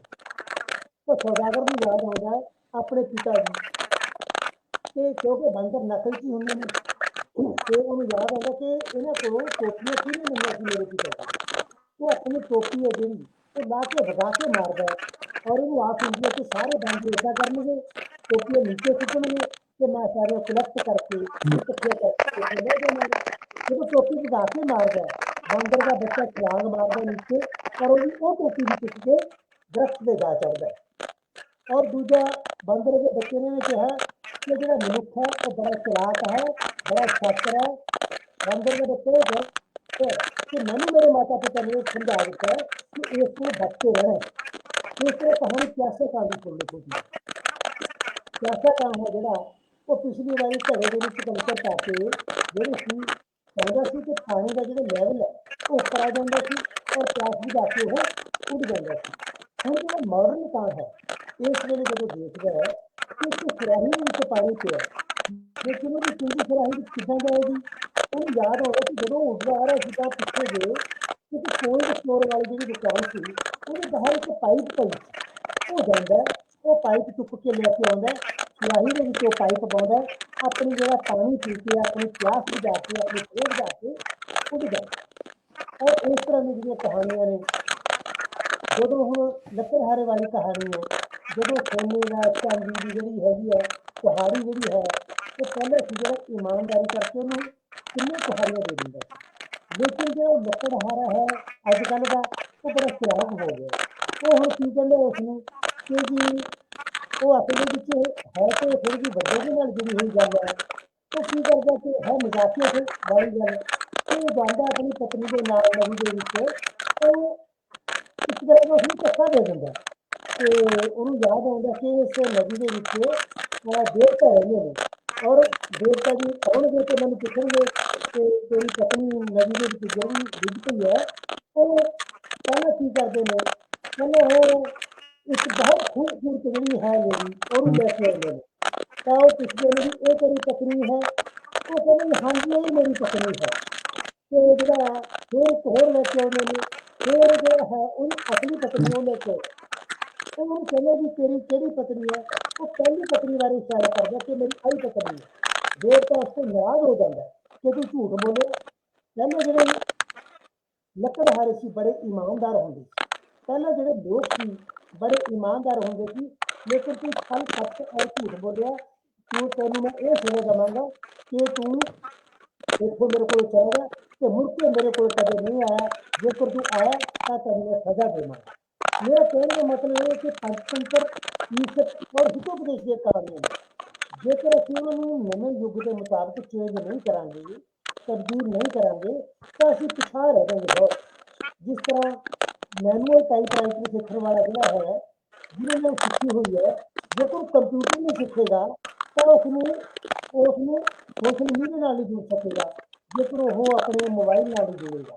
ਸੋ ਅੱਜ ਕੱਲ੍ਹ ਦਾ ਇਹ ਹੈ ਕਿ ਇੱਕ ਪਾਸੇ ਸਾਡੇ ਕੋਲ ਬਾਲ ਸਾਹਿਬ ਦੀ ਪੁਰਾਣੀ ਪਰੰਪਰਾ ਹੈ, ਦੂਜੇ ਪਾਸੇ ਸਾਡੇ ਕੋਲ ਜਦੋਂ ਅਸੀਂ ਚੰਦਰਯਾਨ ਦੀ ਗੱਲ ਕਰਦੇ ਹਾਂ, ਰਾਕਟ ਦੀ ਗੱਲ ਕਰਦੇ ਹਾਂ, ਮੋਬਾਈਲ ਦੀ ਗੱਲ ਕਰਦੇ ਹਾਂ, ਟੀਵੀ ਦੀ ਗੱਲ ਕਰਦੇ ਹਾਂ, ਇਹੀ ਦਾ ਕਾਰਨ ਹੈ ਨਾ ਕਿ ਸਾਡੇ ਬੱਚੇ ਅੱਜ ਜਿਹੜੇ ਸਾਡੇ ਕਾਮਿਕਸ ਨੇ, ਜਿਹੜੇ ਸਾਡੇ ਕਾਰਟੂਨ ਨੇ, ਕੀ ਕਰਨਾ ਕਿ ਜੇਕਰ ਸਾਡੇ ਬੱਚੇ ਨੂੰ ਚੰਗਾ ਬਾਲ ਸਾਹਿਤ ਨਹੀਂ ਮਿਲੇਗਾ ਤਾਂ ਉਹ ਘਟੀਆ ਕਿਸਮ ਦੇ ਬਾਲ ਸਾਹਿਤ ਵੱਲ ਉਲਾਰ ਹੋਣਗੇ, ਜਿਹਦੇ ਨਾਲ ਉਹਨਾਂ ਦਾ ਜਿਹੜਾ ਭਵਿੱਖ ਹੈ ਉਹ ਖਤਰੇ ਵਿੱਚ ਪੈ ਜਾਏਗਾ। ਇਹੀ ਕਾਰਨ ਹੈ ਕਿ ਜਦੋਂ ਸਾਡੇ ਬੱਚੇ ਖਤਰਨਾਕ ਜਿਹੜੀਆਂ ਗੇਮਾਂ ਨੇ ਜਿਹੜੀਆਂ ਉਹ ਦੇਖਦੇ ਨੇ, ਜਾਂ ਖਤਰਨਾਕ ਜਿਹੜੇ ਕਾਰਟੂਨ ਨੇ ਉਹ ਦੇਖਦੇ ਨੇ, ਤਾਂ ਉਹ ਆਪਣਾ ਕੀਮਤੀ ਸਮਾਂ ਬਰਬਾਦ ਹੀ ਨਹੀਂ ਕਰਦੇ, ਬਲਕਿ ਉਹ ਆਪਣਾ ਚੰਗਾ ਲਿਟਰੇਚਰ ਹੈ ਜਿਹੜਾ, ਨੈਤਿਕ ਕਦਰ ਕੀਮਤਾਂ ਨੇ, ਉਹਨਾਂ ਨਾਲੋਂ ਵੀ दूर होंदे जा रहे हैं। तो लोड़ अज इस गल की है कि ਅਸੀਂ ਜੇਕਰ ਆਪਣੇ ਬੱਚਿਆਂ ਦੇ ਵਿੱਚ ਪੰਜਾਬੀ ਬਾਲ ਸਾਹਿਤ ਨੂੰ ਪ੍ਰਸਾਰਨਾ ਚਾਹੁੰਦੇ ਹਾਂ ਤਾਂ ਅਸੀਂ ਆਪਣੇ ਬੱਚਿਆਂ ਨੂੰ ਜਨਮ ਦਿਨ ਦੇ ਉੱਪਰ ਚੰਗੀਆਂ ਕਿਤਾਬਾਂ ਦੇ ਤੋਹਫੇ ਦੇਈਏ, ਸਸਤੀਆਂ ਕਿਤਾਬਾਂ ਛਾਪੀਏ, 4 ਰੰਗਾ ਕਲਰ ਕਿਤਾਬਾਂ ਛਾਪੀਏ ਔਰ ਪਿੰਡਾਂ ਦੇ ਵਿੱਚ ਮੋਬਾਈਲ ਲਾਇਬ੍ਰੇਰੀ ਜਿਹੜੀਆਂ ਇਹ ਜਾਣੀਆਂ ਚਾਹੀਦੀਆਂ ਨੇ ਤਾਂ ਜੋ ਪਿਛੜੇ ਹੋਏ ਪਿੰਡਾਂ ਵਿੱਚ ਜਿਹੜੇ ਅੱਜ ਵੀ ਸ਼ਹਿਰਾਂ ਦੇ ਨਾਲ ਟੁੱਟੇ ਹੋਏ ਨੇ ਉਹਨਾਂ ਦੇ ਬੱਚਿਆਂ ਕੋਲ ਜਾ ਕੇ ਉਹ ਲਾਇਬ੍ਰੇਰੀ ਨੇ ਜਿਹੜੀਆਂ ਬੁੱਕਸ ਨੇ ਚੰਗੀਆਂ ਉਹ ਉੱਥੇ ਜਾ ਕੇ ਉਹਨਾਂ ਨੂੰ ਦਿੱਤੀਆਂ ਜਾਣੀਆਂ ਚਾਹੀਦੀਆਂ ਨੇ। ਆਖਰੀ ਗੱਲ ਕਹਿ ਕੇ ਮੈਂ ਆਪਣੀ ਸਮਾਪਤ ਕਰਾਂਗਾ ਕਿ ਨੈਸ਼ਨਲ ਬੁੱਕ ਟਰਸਟ ਨੇ ਮੇਰੀਆਂ 10 ਕਿਤਾਬਾਂ ਛਾਪੀਆਂ, 125 ਕਿਤਾਬਾਂ ਮੈਂ ਬੱਚਿਆਂ ਵਾਸਤੇ ਲਿਖੀਆਂ ਔਰ ਲਹਿੰਦੇ ਪੰਜਾਬ ਦੇ ਵਿੱਚ ਵੀ ਮੇਰੀਆਂ ਸ਼ਾਹਮੁਖੀ ਲਿਪੀ ਵਿੱਚ ਬੱਚਿਆਂ ਵਾਸਤੇ 4 ਕਿਤਾਬਾਂ ਛਪੀਆਂ ਨੇ ਔਰ ਮੇਰੀ PhD ਦੇ ਟੌਪਿਕ ਵੀ ਪੰਜਾਬੀ ਬਾਲ ਕਹਾਣੀਆਂ ਦਾ ਆਲੋਚਨਾਤਮਕ ਅਧਿਐਨ ਹੈ। NBT ਨੇ ਜਦੋਂ ਮੇਰੀ ਕਿਤਾਬ ਛਾਪੀ ਜਿਹੜੀ ਮੈਂ ਪੰਜਾਬੀ ਵਿੱਚ ਲਿਖੀ ਸੀ ਪਹਿਲਾਂ ਕਹਾਣੀ ਮਿਹਨਤ ਦੀ ਕਮਾਈ ਦਾ ਸੁੱਖ, ਬਾਅਦ ਦੇ ਵਿੱਚ ਜਦੋਂ ਹਿੰਦੀ ਵਿੱਚ ਉਹਨੇ ਟ੍ਰਾਂਸਲੇਟ ਕੀਤੀ ਮਿਹਨਤ ਦੀ ਕਮਾਈ ਦਾ ਸੁੱਖ, ਉਹ ਭਾਰਤ ਦੀਆਂ ਵੱਖ-ਵੱਖ ਜ਼ੁਬਾਨਾਂ ਦੇ ਵਿੱਚ ਹੀ ਨਹੀਂ ਛਪੀ ਬਲਕਿ ਉਸ ਦਾ 13ਵਾਂ ਐਡੀਸ਼ਨ ਛਪਿਆ ਔਰ ਹਰ ਇੱਕ ਸਟੇਟ ਵਾਸਤੇ ਜਿਹੜੀਆਂ ਸਰਕਾਰੀ ਸਕੂਲਾਂ ਦੀਆਂ ਲਾਇਬ੍ਰੇਰੀਜ਼ ਨੇ ਉਹਨਾਂ ਦੇ ਵਿੱਚ ਲੱਖਾਂ ਦੀ ਤਾਦਾਦ ਵਿੱਚ ਉਹ ਮੇਰੀਆਂ ਕਿਤਾਬਾਂ ਨੇ ਜਿਹੜੀਆਂ ਉਹ ਗਈਆਂ। ਜੇਕਰ ਤੁਹਾਡਾ ਅੱਛਾ ਐਫਰਟ ਹੋਵੇ, ਸਸਤੀਆਂ ਕਿਤਾਬਾਂ ਔਰ ਕਿਤਾਬ ਦੀ ਕੀਮਤ ਕੀ ਹੈ 20 ਰੁਪਏ, ਜਿੰਨੇ ਤੁਸੀਂ ਦੇਖੋ ਕਿ ਜਿੰਨੇ ਸਸਤੀਆਂ ਕਿਤਾਬਾਂ ਹੋਣਗੀਆਂ ਬੱਚਿਆਂ ਲਈ ਸਚਿੱਤਰ ਹੋਣਗੀਆਂ, ਰੰਗਦਾਰ ਹੋਣਗੀਆਂ, ਬੱਚਾ ਉਹਨੂੰ ਖਿਡੌਣਾ ਵਾਂਗ ਪਿਆਰ ਕਰੇਗਾ। ਔਰ ਦੂਜੀ ਗੱਲ ਇਹ ਕਿ ਏਜ ਗਰੁੱਪ ਮੁਤਾਬਕ ਲੇਖਕ ਨੇ ਜਿਹੜੇ ਸਾਡੇ ਚੁਣੌਤੀਆਂ ਦੀ ਗੱਲ ਕਰਦਾ ਹੈ, ਜੇਕਰ 5 ਤੋਂ 8 ਸਾਲ ਦਾ ਬੱਚਾ ਹੈ ਜੇ ਉਹਦੇ ਲਈ ਮੈਂ ਨਾ ਕਾਬਲੇ ਫਰਾਮੋਸ਼ ਵਰਗੇ ਔਖੇ ਭਾਰੇ ਸ਼ਬਦ ਵਰਤਾਂਗਾ, ਸੰਸਕ੍ਰਿਤੀ ਅਭਿਵਿਅਕਤੀ ਵਰਗੇ ਸ਼ਬਦ ਵਰਤਾਂਗਾ 5 ਤੋਂ 8 ਸਾਲ ਦੀ ਉਮਰ ਵਾਸਤੇ ਬੱਚੇ ਵਾਸਤੇ ਤਾਂ ਉਹ ਮੇਰਾ ਬਾਲ ਸਾਹਿਤ ਨਹੀਂ ਪੜ੍ਹੇਗਾ ਕਿਉਂਕਿ ਇੰਨੇ ਔਖੇ ਭਾਰੇ ਸ਼ਬਦ ਨੇ ਜਿਹੜੇ ਉਹਦੀ ਬਾਲ ਮਾਨਸਿਕਤਾ ਦੇ ਵਿੱਚ ਨਹੀਂ ਆ ਸਕਦੇ। ਇਹੀ ਕਾਰਨ ਹੈ ਕਿ ਜਿਹੜੇ ਸਾਡੇ ਬੱਚੇ ਕਹਿੰਦੇ ਨੇ, ਜਿਸ ਤਰ੍ਹਾਂ राजेश रैडी का भी एक शेर है कि मेरे दिल के किसी कोने में एक मासूम सा बच्चा बड़ों की देख कर दुनिया बड़ा होने से डरता है। ਅਸੀਂ ਬੱਚਿਆਂ ਨੂੰ ਉਸ ਤਰ੍ਹਾਂ ਦਾ ਲਿਟਰੇਚਰ ਦਈਏ, ਬਾਲ ਸਾਹਿਤ ਦਈਏ ਜਿਹਦੇ ਨਾਲ ਉਹਦਾ ਮਨੋਰੰਜਨ ਵੀ ਹੋਵੇ, ਆਪਣੀ ਮਾਂ ਬੋਲੀ ਦੇ ਨਾਲ ਵੀ ਜੁੜੇ ਔਰ ਉਸ ਕਿਤਾਬ ਦੇ ਵਿੱਚੋਂ ਉਹਦਾ ਭਾਸ਼ਾਈ ਗਿਆਨ ਹੈ ਜਿਹੜਾ ਉਹ ਵੀ ਵਧੇ ਤੇ ਨੈਤਿਕ ਕਦਰਾਂ ਕੀਮਤਾਂ ਨੂੰ ਅਪਣਾ ਕੇ ਦੇਸ਼ ਦਾ ਕੌਮ ਦਾ ਇੱਕ ਚੰਗਾ ਨਾਗਰਿਕ ਬਣੇ। ਮੇਰੀ ਤਵੱਕੋ ਬਾਲ ਸਾਹਿਤ ਲੇਖਕੋਂ ਦੇ ਨਾਤੇ ਆਪਣੇ ਲੇਖਕਾਂ ਕੋਲ ਇਹਨਾਂ ਸ਼ਬਦਾਂ ਦੇ ਨਾਲ ਮੈਂ ਤੁਹਾਡਾ ਧੰਨਵਾਦ ਕਰਦਾ। ਡਾਕਟਰ ਸਾਹਿਬ ਤੁਹਾਡਾ ਬਹੁਤ ਬਹੁਤ ਧੰਨਵਾਦ ਸੀ, ਇੰਨੀ ਚੰਗੀ ਗੱਲ ਤੁਸੀਂ ਸਾਡੇ ਦਰਸ਼ਕਾਂ ਨਾਲ ਕੀਤੀ ਆ। मुझे बहुत अच्छा लग रहा है, आपने इतनी सारी बातें बाल साहित्य के बारे में और माँ बाप के बारे में भी बताई कि साहित्य वही चलता है जो जिसका उपयोग किया जाता है, चाहे वो बोली हो, चाहे भाषा हो, चाहे साहित्य हो। जब उसका उपयोग कम हो जाता है तो धीरे धीरे उसकी मूल भाषा और वो बोली कम होती जाती है और उसका उपयोग कम होने से धीरे धीरे वो लुप्त हो जाता है समाज से। इसलिए हम अभिभावकों का और समाज का ये कर्तव्य बनता है कि हम अपने बच्चों को 10,000 के मोबाइल की जगह 10 रुपए की किताब खरीद के दें अपनी माँ बोली की, तो बच्चों का ज्ञान भी बढ़ेगा और हमारी बोली भी बनी रहेगी। बहुत बहुत धन्यवाद आपका। इसी बात को आगे बढ़ाते हुए हम चलते हैं हमारी विशिष्ट वक्ता के रूप में। आज हमारे साथ जुड़ी हैं मनप्रीत कौर वालिया जी। मनप्रीत कौर वालिया जी, आपका बहुत बहुत स्वागत है। आपने पंजाबी पांडुलिपि पर बहुत शोध कार्य किया है। जैसा कि मैंने कहा भी कि पंजाबी भाषा लिपि जो है वो गुरमुखी है, लेकिन जितने भी ग्रंथ और चीजें हैं वो सब ब्रज भाषा में हैं। तो आप क्या सोचती हैं इस बारे में? आज के भविष्य आज के वर्तमान में इसका क्या भविष्य है? प्रोफेसर मनप्रीत कौर जी, हम आपसे जानना चाहते हैं। आपका बहुत बहुत धन्यवाद रितु जी, आपने मुझे इस मंच से जोड़ा। सबसे पहले मैं, जैसे आपने पूछा, पांडुलिपियों पे बात करना चाहूंगी। मेरा शोध कार्य था एक कवि के ऊपर, पटियाला दरबार के कवि बसंत सिंह ऋतुराज। तो उस समय दरबार में के जो राजा का हमारा पुस्तकालय है वहां मेरा जाना हुआ। मैंने देखा कि वहां किताबों का ढेर लगा हुआ है पर उनकी जो लिपि थी वो गुरमुखी है और भाषा ब्रज है। पंजाबी के साहित्यकार जब वो देखते हैं तो कहते हैं ये हमारी रचना ही नहीं है, और जो हिंदी वाले हैं वो भाषा नहीं जानते। तो उस समय मैंने 14 जो ग्रंथ थे उनका लिप्यंतरण किया हिंदी में और उसके ऊपर शोध कार्य किया। वहां जाकर मुझे ऐसा लगा कि हमारा जो हिंदी ये पंजाबी साहित्य है और हिंदी साहित्य है, आज जो दीमक का भोजन बना हुआ है, उसके ऊपर आज भी कार्य करने की, शोध करने की बहुत आवश्यकता है। क्योंकि अगर वो उसी तरह बंद रहा तो कहीं ना कभी वो खत्म हो जाएगा। हम जो शोध करवाते हैं, मैं एक मेरे अंतर में बहुत सारे स्टूडेंट ने किया है और शोध का जैसे देख रही हूँ ट्रेंड, पहले देखते हैं कि कितने उसके ऊपर क्या मटेरियल मिल रहा है। देखो मटेरियल मिलता है तो शोध करना है, तो वो शोध क्या हुआ, वो तो ऐसा हुआ कि जैसे आपने एक देखा उसको कॉपी पेस्ट किया। तो आज जरूरत है इन पांडुलिपियों को समझने की और नई युवा पीढ़ी को उससे जोड़ने की।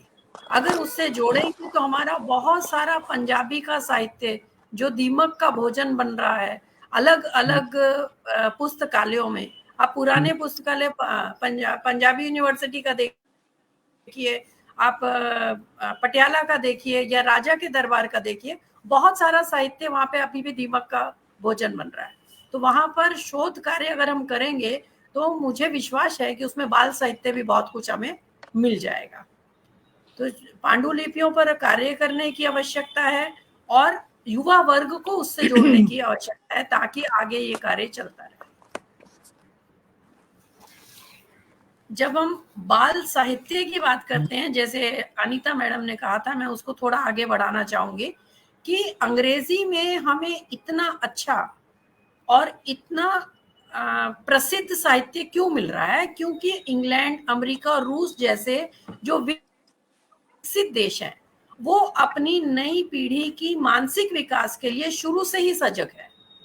आप देखेंगे कि उनके जो बड़े बड़े साहित्यकार हैं वो भी बाल साहित्य लिख रहे हैं। पर आज भारत में जो स्थिति देखते हैं, हिंदी, पंजाबी या अन्य भाषाओं में जो बाल साहित्य लिखते हैं उनको दोयम दर्जे का समझा जा रहा है। तो ये जो एक विचारधारा बनी हुई है इसे बदलने की जरूरत है। और बाल साहित्य की हम बात करते हैं, अगर हम बाल साहित्य को, कोई बच्चे का मनोविज्ञान लिख रहा है तो वो बाल साहित्य नहीं है। बाल साहित्य तो वो है जो हम बच्चे के लेवल पे जाकर उसको समझकर उसकी भावनाओं को अभिव्यक्त कर रहे हैं, उसकी ही भाषा में अभिव्यक्त कर रहे हैं, तो वो पढ़ेगा। अब हम बच्चों को दोष देते हैं बच्चे पढ़ते नहीं। मेरा प्रश्न है कि माँ बाप कितना पढ़ते हैं? दिन भर देखिए मोबाइल पे लगे रहते हैं। हमें याद है, बिल्कुल एग्री मैम, एग्री।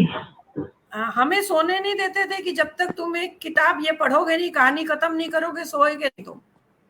पर आज तो सोते हैं तो भी हाथ में मोबाइल है, उठते हैं तो रात को नींद में भी देखते हैं टिंग बजा तो किसका बजा। तो मुझे लगता है कि बच्चों के साथ साथ बाल साहित्य का अगर विकास करना है तो पहले उनके माँ बाप का बौद्धिक विकास करना पड़ेगा कि वो भी किताबें पढ़े।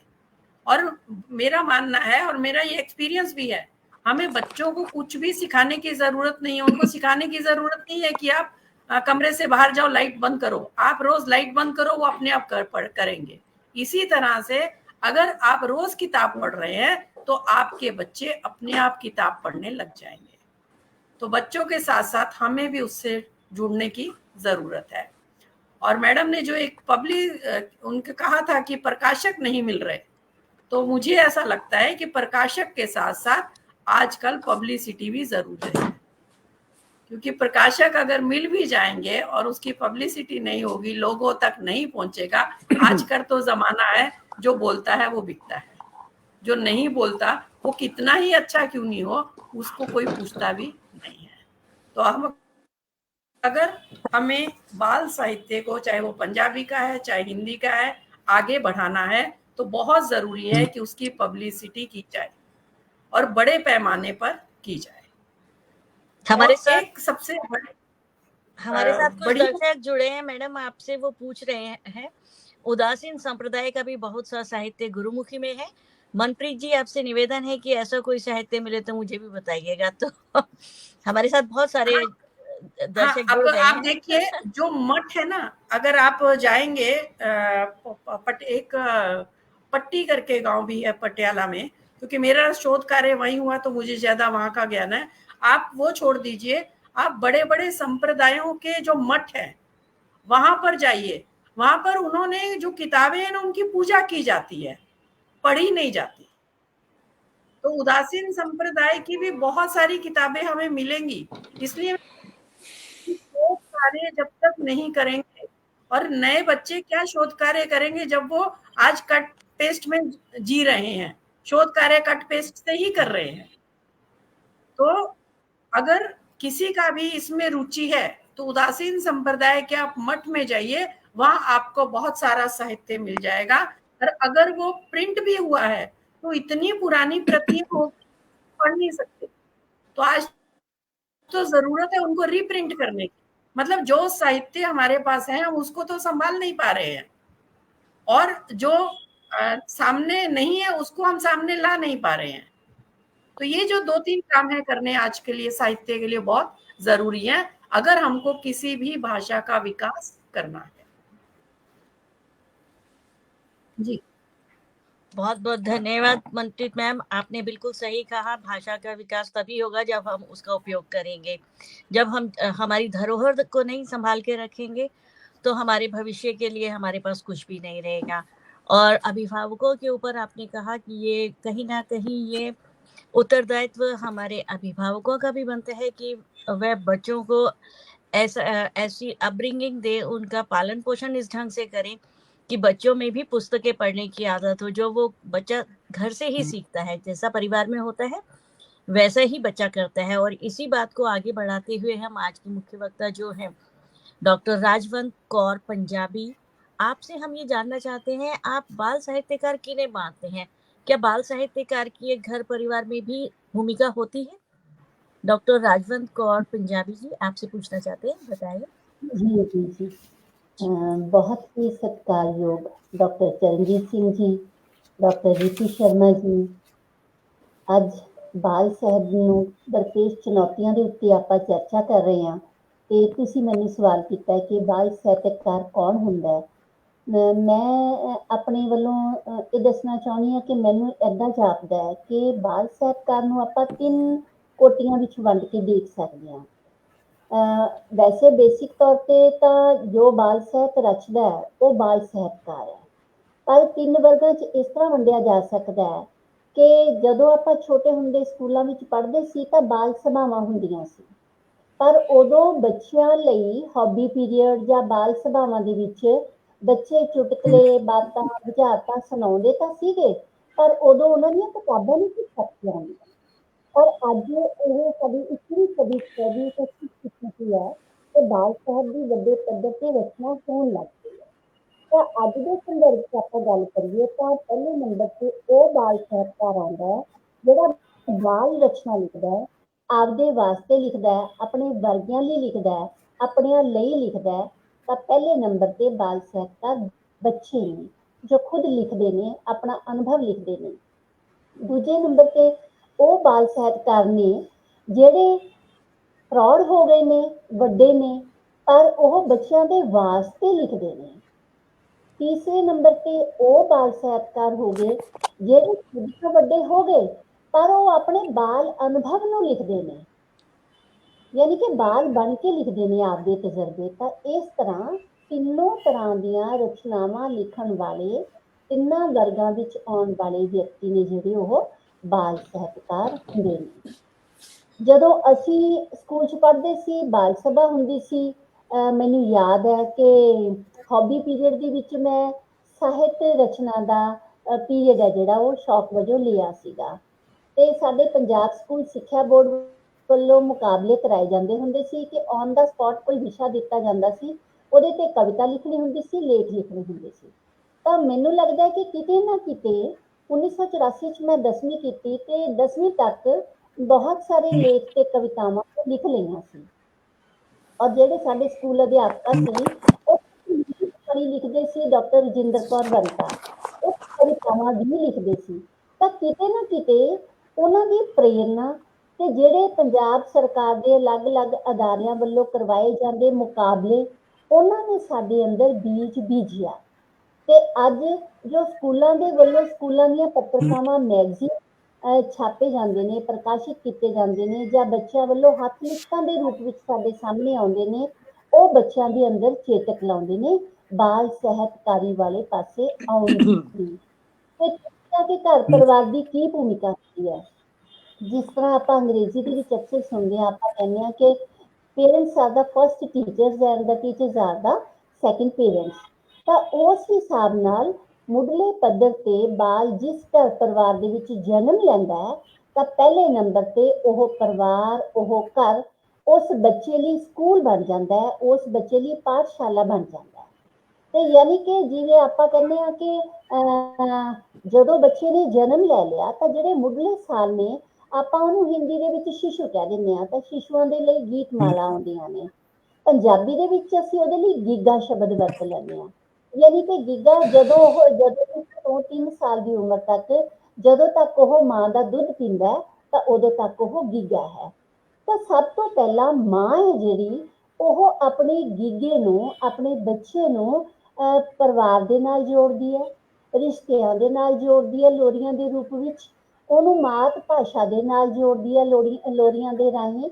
ਤੇ ਉਹ ਜਦੋਂ ਬਾਲ ਉਸ ਘਰ ਪਰਿਵਾਰ, ਉਸ ਚੌਗਿਰਦੇ ਦੇ ਵਿੱਚ ਵੱਡਾ ਹੁੰਦਾ ਹੈ, ਤਾਂ ਉਹ ਬਾਲ ਆਪਣੇ ਪਿਤਾ ਦੇ ਨਾਲ ਵੀ ਉਹਦੀ ਸਾਂਝ ਪੈਂਦੀ ਹੈ। ਪਹਿਲਾਂ ਸਾਂਝੇ ਪਰਿਵਾਰ ਹੁੰਦੇ ਸੀ। ਮਾਂ ਦੀਆਂ ਲੋਰੀਆਂ ਦੇ ਵਿੱਚ ਮਾਸੀ ਦਾ ਜ਼ਿਕਰ ਆਉਣਾ, ਚਾਚੇ ਤਾਏ ਦਾ, ਚਾਚੀ ਦਾ, ਤਾਈ ਦਾ, ਦਾਦੀ ਦਾ, ਨਾਨੀ ਦਾ, ਤੇ ਉਹ ਵੱਖ-ਵੱਖ ਰਿਸ਼ਤਿਆਂ ਦੇ ਨਾਲ ਮਾਂ ਦੇ ਰਾਹੀਂ ਸਾਂਝ ਪੈਂਦੀ ਸੀ। ਫਿਰ ਅਸੀਂ ਜੇ ਬਾਲ ਸਾਹਿਤ ਦੀ ਗੱਲ ਕਰੀਏ ਤਾਂ ਅੱਜ ਅਸੀਂ ਕਿਸ਼ੋਰਾਂ ਵੱਲ ਬਹੁਤਾ ਧਿਆਨ ਨਹੀਂ ਦਿੰਦੇ। ਸਾਡੇ ਸਾਹਿਤ ਦੇ ਵਿੱਚ ਉਹਨਾਂ ਦੀ ਬਾਤ ਬਹੁਤੀ ਨਹੀਂ ਪਾਈ ਜਾਂਦੀ। ਈਵਨ ਕਿ ਸਾਡੇ ਪਰਿਵਾਰ ਦੇ ਮੈਂਬਰ ਵੀ, ਤੁਸੀਂ ਦੇਖੋ ਕਿ ਜਿੰਨੀ ਦੇਰ ਬੱਚਾ ਛੋਟਾ ਹੈ, ਅਸੀਂ ਗੀਤ, ਕਹਾਣੀਆਂ, ਸਾਖੀਆਂ, ਬੁਝਾਰਤਾਂ, ਚੁਟਕਲੇ ਪਹਿਲਾਂ ਦਾਦੀਆਂ ਨਾਨੀਆਂ ਉਹਨਾਂ ਨੂੰ ਸੁਣਾਉਂਦੀਆਂ ਰਹੀਆਂ। ਪਰ ਅੱਜ ਨੌਕਰੀਸ਼ੁਦਾ ਮਾਪੇ ਹੋਣ ਕਰਕੇ ਮਾਪਿਆਂ ਕੋਲ ਉਹਨਾਂ ਸਮਾਂ ਨਹੀਂ ਹੈ। ਟੈਕਨੋਲੋਜੀ ਦੇ ਇੰਨਾ ਜ਼ਿਆਦਾ ਗਲਬਾ ਪੈ ਗਿਆ ਸਾਡੇ ਉੱਤੇ, ਜਦੋਂ ਕਿ ਸਾਡਾ ਗਲਬਾ ਪੈਣਾ ਚਾਹੀਦਾ ਸੀ ਟੈਕਨੋਲੋਜੀ ਤੇ, ਉਹਦੀ ਵਰਤੋਂ ਤੇ, ਪਰ ਅਸੀਂ ਉਹਦੇ ਅਧੀਨ ਹੋ ਗਏ ਹਾਂ, ਜਿਹਦੇ ਕਰਕੇ ਅਸੀਂ ਬੱਚਿਆਂ ਨੂੰ ਸਮਾਂ ਨਹੀਂ ਦੇ ਰਹੇ। ਤਾਂ ਮੈਨੂੰ ਲੱਗਦਾ ਹੈ ਕਿ ਮਾਂ-ਬਾਪ ਤੇ ਪਰਿਵਾਰ ਦੀ ਇੰਨੀ ਵੱਡੀ ਭੂਮਿਕਾ ਹੈ ਕਿ ਬਾਲ ਸਾਹਿਤ ਦੇ ਨਾਲ ਪਹਿਲਾਂ ਪਰਿਵਾਰ ਦੇ ਮੈਂਬਰਾਂ ਨੇ ਜੋੜਨਾ ਹੈ ਬੱਚਿਆਂ ਨੂੰ।